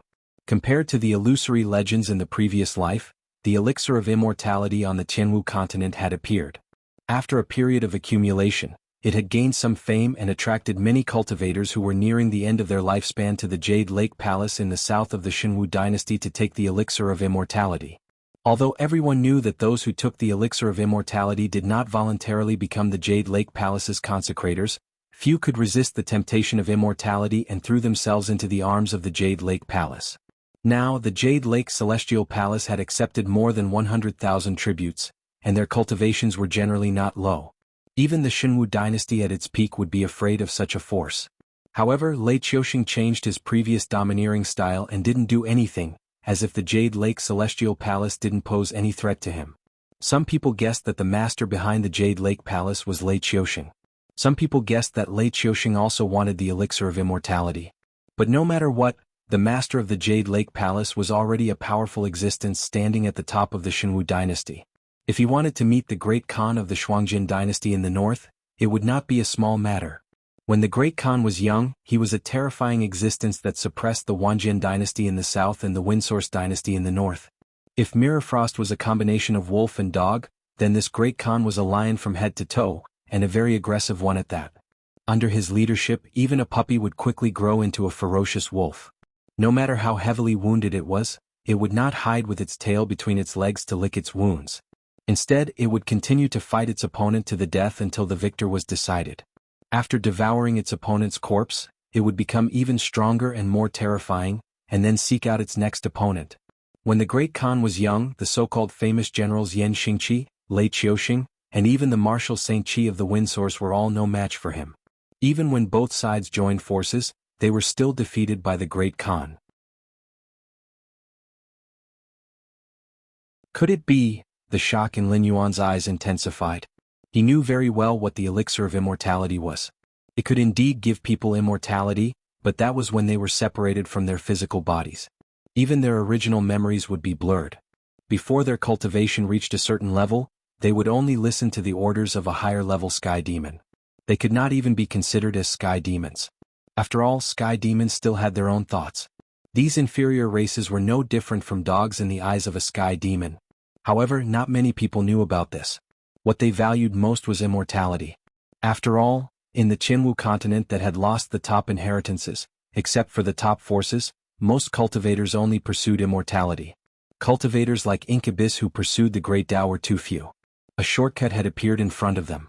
Who knew how many people with weak minds would want to try it? Although the Great Khan had once pursued the Great Tao, he was now old and could reach the end of his lifespan at any moment. If he was only a cultivator, he would definitely resist the so-called elixir of immortality. However, he still had the identity of the Great Khan. At the same time, he also knew that once he died, the entire bloodbath tribe would be nibbled away by others. His bloodline and clansmen would become slaves of others. Even if there was a 1 in 10,000 chance, the Great Khan would not be willing to die. If he did not want to die, he would have to accept the elixir of immortality and turn into a sky demon. Lei Qiuxing, who was already in cahoots with the sky demon, and Frost Mirror Khan, who obeyed the sky demon's every word, how could the northern frontier resist the joint attack of the two empires? Damn it! What are these top forces doing? Lin Yuan cursed angrily. Ding Zai had said before that they did not care about the dispute between the Jianghu dynasty and the northern frontier, but the sky demon's rebellion could only occur within the Jianghu dynasty. Once the northern frontier was destroyed, they would immediately intervene and wipe out the sky demon's troops and Lei Qiuxing. Furthermore, the sky demon who had left the Jianghu dynasty's territory would also be their target. But even if they did not care, this was such a big matter. Could it be that no one had come to give him a heads up? Did they trust his intelligence agency, or were they held back by other matters? Ever since he knew what the system was hiding in his body and what kind of enemies he had to face Lin Yuan did not dare to believe in the so-called luck anymore. He had to prepare for the worst.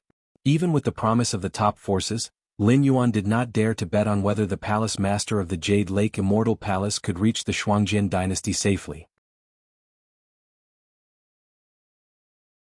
Because the top forces only valued Lin Yuan's potential, they thought that Lin Yuan was qualified to stand side by side with them in the future, so they showed goodwill to Lin Yuan. However, this did not mean that Lin Yuan now had the ability to challenge the top forces. In a situation where the two sides were not equal in strength, promises were powerless and laughable. Even if they did not carry out the promise, they could just casually find an excuse to brush off Lin Yuan. Would Lin Yuan fall out with them? No, I can't just sit here and wait for death. A cold light flashed in his multicolored eyes. Lin Yuan gritted his teeth and soared into the sky, rushing toward the south. Ding. Congratulations to the host for triggering a mission, life and death. The Sky Demon's minions have launched an attack. With the power of the northern frontier alone, you are like a small boat in the sea. So, will you choose to guard the northern frontier and wait for the crisis to come, or will you take the initiative to attack and eliminate the crisis? Ding. Detected that the host has made a choice.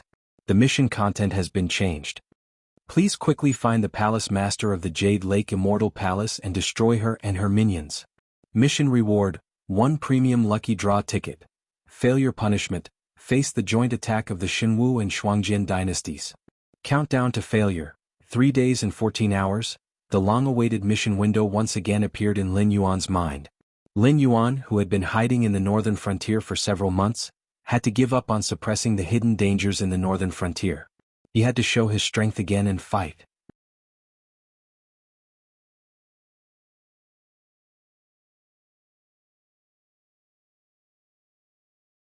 Chapter 537.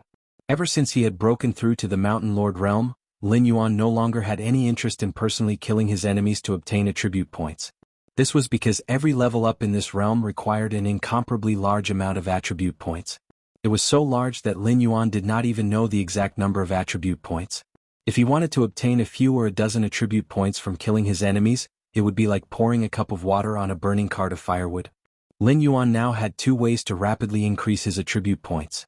One was to use the system to create a large number of life forms and then start a crazy war with all the surrounding forces. After all, Lin Yuan would also obtain a portion of attribute points from the lives these life forms killed. However, the cost-performance ratio of this method was very low. This was because Lin Yuan first had to obtain the materials from the life forms when creating life forms. After creating life forms, he still had to use his own stored attribute points to increase their strength. To put it bluntly, based on Moro's ability to create demonic beasts, the attribute points these demonic beasts gave Lin Yuan were not even as much as what Lin Yuan invested in them.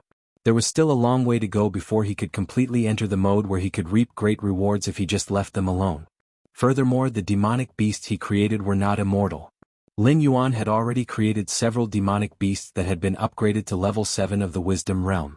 However, they had all died in battle during the conflict with the Green Swamp clan. No matter how one looked at it, this path was not only a small reward but also a high risk. It was also easy to lose everything. The other method was the Joss Flame model. This was the Joss Flame power that was produced when countless life forms worshipped Lin Yuan. In fact, it could be converted into various types of energy. Under a certain ratio, Lin Yuan could directly convert the Joss Flame power into attribute points. Although this function had not yet been activated due to the failure of the previous mission, every system model that accumulated to a certain extent would successively activate the subfunctions of the model. For example, the territory model Soldier Creation, the war models War Treasury and War Mission. Therefore, when the Joss Flame power accumulated to a certain extent, this conversion function would be activated sooner or later. The endless power of incense meant that even if Lin Yuan were to lie down and not move, he would be able to obtain a large number of attribute points. Moreover, the strands of Lin Yuan's divine sense in the Dragon King Temple could become Lin Yuan's doppelganger under the influence of the power of incense, helping him oversee the northern frontier's territory. Even if Lin Yuan's main body died, he could replace one of the strands of divine sense to continue living and use the power of incense to rebuild his body. The Dragon King Temple represented Lin Yuan's infinite life. Unless Lin Yuan was wiped out by the system, or if his opponent destroyed the Dragon King Temple and killed all his followers, Lin Yuan would never completely die. Even if he died, he could be reborn as a Yin Master. However, in that case, Lin Yuan would become a special life form that relied on the power of incense to exist and become stronger. He would be even more miserable than Li Zhong, who cultivated the Son of Heaven gazing at air. This was because the withered territory would only cause the ruler to lose all his cultivation and followers to be wiped out. However, it would cause a Yin Master to die directly. Lin Yuan was very sure that this Joss Flame model was the correct path for him to progress to the next stage of his growth. Moreover, the Joss Flame model itself was also an inexhaustible treasure. Of course, becoming a Yin Master was not completely without hidden dangers. This was because this was the path that the system had chosen for him. If the investiture of the gods was a battle between the way of the heavens and Hongjun, then escaping from the origin world of the untainted land was undoubtedly the best example.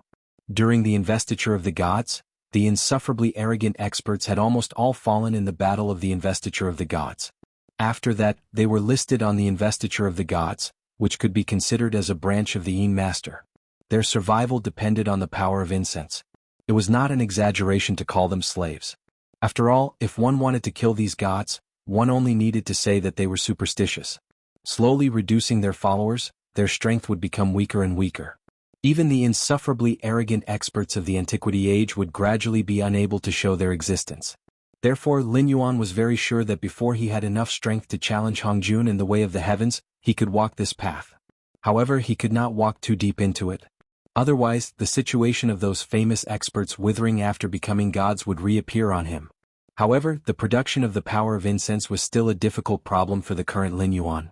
Therefore, he could not leave even if he wanted to. Because he had already become the god of the northern frontier, there were no other gods in this land. The Dragon King temples in various places were also flourishing with incense. However, this was meaningless because the people in the northern frontier did not sincerely believe in him. In the hearts of the people who did not know about the struggle between the upper class, even Li Zhong's prestige was higher than Lin Yuan's. This was because Lin Yuan's existence was good for the entire northern frontier. However, Li Zhong's actions had helped the people at the bottom to obtain benefits that they could see and touch. The people who had set up shrines to Li Zhong at home were more pious than Lin Yuan's. Those who knew about Lin Yuan's actions were either the heads of aristocratic families or the subordinates of Lin Yuan who existed for their own ambitions.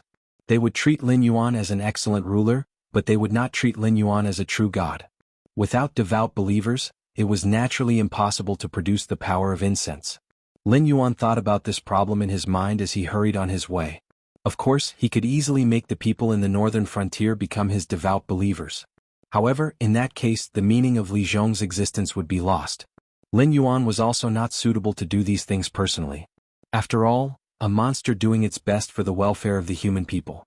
Not to mention whether others would believe this, even Lin Yuan himself felt awkward. System, tell me, how can I obtain the power of incense? Lin Yuan narrowed his eyes slightly and asked in a deep voice. The system maintained its silence, obviously unwilling to respond to Lin Yuan. After all, it had already planned out the path to obtain the power of incense for Lin Yuan. It had even offered the big pie of conversion templates. However, Lin Yuan did not do as it wished and even failed the mission. After entering the arcane realm and consuming the dragonization root, he even obtained the nether realm's black water, an innate talent that even the system had to be wary of. It would be strange if it still wanted to respond to Lin Yuan. When humans are faced with despair, they will seek comfort from the spiritual level. If you want the people in the northern frontier to worship and worship you, then your actions are undoubtedly a failure. This is because they are safe, happy, and prosperous under your control. They believe that everything they want can be obtained through their own efforts. The existence of a god does not mean much to them.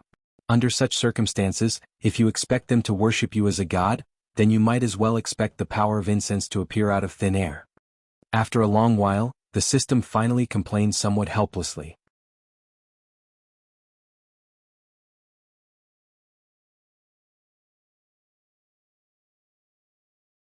Chapter 538.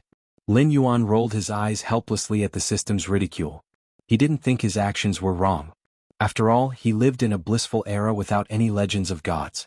In the world of his previous life, everything could be obtained through hard work. After coming to this world, Lin Yuan used his own hard work to transform the northern frontier into what he knew. This northern frontier would make Lin Yuan feel close and familiar, and wouldn't make him feel out of place as an outsider with memories of his previous life. But here was the problem. Because this time he wasn't walking in the world as a human. He was that god. As a god, he was telling the world that even without the blessings of gods, they could obtain everything through their own hard work. Wasn't this dragging himself down? Host, you still have a chance to repent.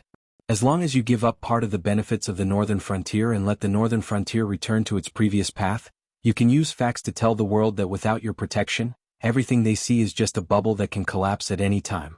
Under such circumstances, they will quickly give up on the idea of a new life and worship you, the high and mighty god, once again. The system couldn't be bothered to ridicule Lin Yuan's actions. Lin Yuan's origin world had abolished feudal superstitions and rejected all kinds of supernatural beings because that was the method used by the heavenly axiom to deal with the increasingly powerful gods. After all, the heavenly axiom didn't rely on the power of faith to exist. However, as the god it chose, Lin Yuan didn't hesitate to use such methods. He was simply making life difficult for himself. This also caused Lin Yuan's cultivation to progress slowly after he became a mountain lord, and he still hadn't broken through to the second level of the mountain lord realm. This was a classic example of me against myself. It seemed that although Lin Yuan's actions were dragging himself down, it wasn't to the point where he couldn't be saved. This was because although the people of the northern frontier had experienced a change of dynasties, they were still the same people. They still had a sense of reverence for powerful cultivators and ancient gods. As long as Lin Yuan was willing to let them face despair, they would still worship Lin Yuan as their faith, and he would be able to create an endless supply of incense. I'll think about it. Lin Yuan took a deep breath and began to travel at full speed. In ancient times, regardless of whether it was humans or gods, they all had the power to lift things as if they were light. It was a power that was enough to make the heavenly Tao tremble in fear. For example, even King Zhou of Shang, the first fatuous ruler of all time, was a terrifying existence known as the King of Men. He was so terrifying that he did not feel any psychological burden when he did something like molesting Nuwa.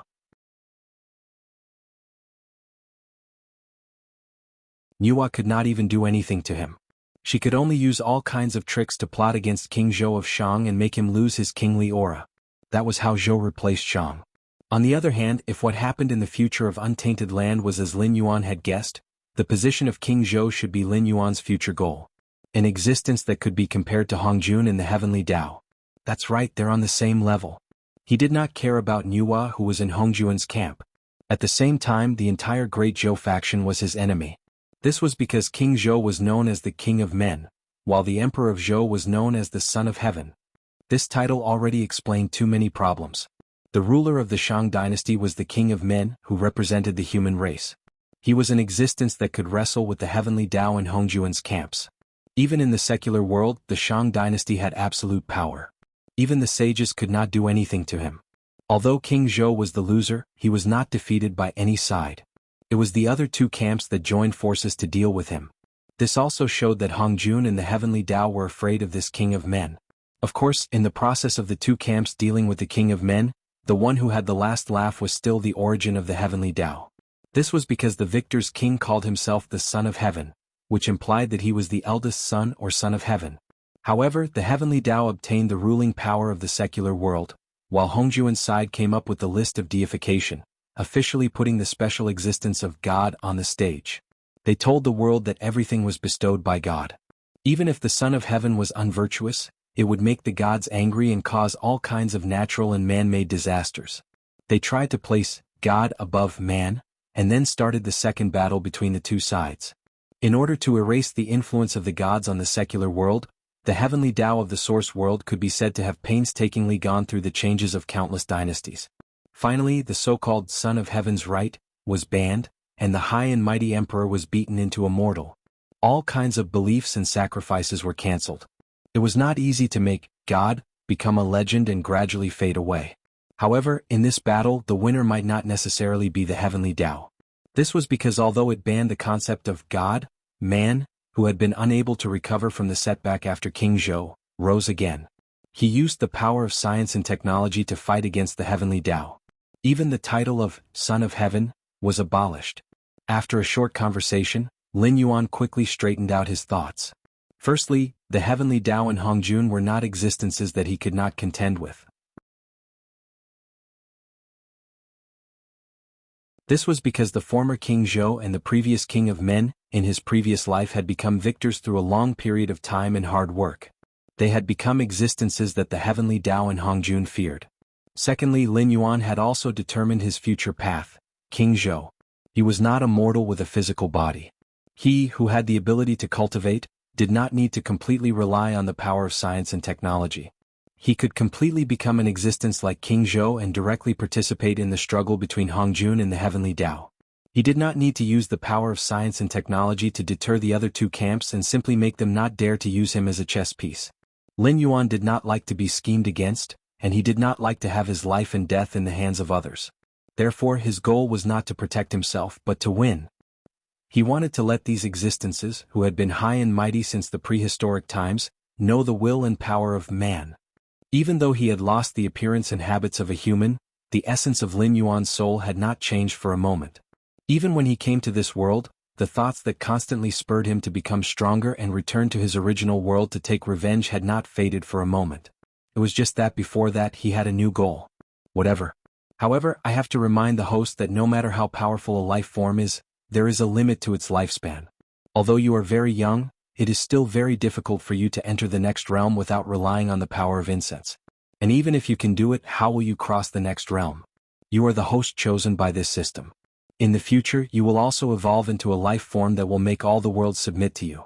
Although this system will not force you to do anything, it will re-examine your potential at any time.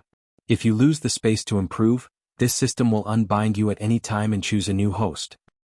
You're tuning in to the Han Li's Wuxia Adventures YouTube channel. We're so grateful for your support, and don't forget to subscribe to join us on this incredible journey through captivating stories. Your generosity through donations truly makes a world of difference, as it's the primary source of revenue that allows me to expand and enhance this channel for you.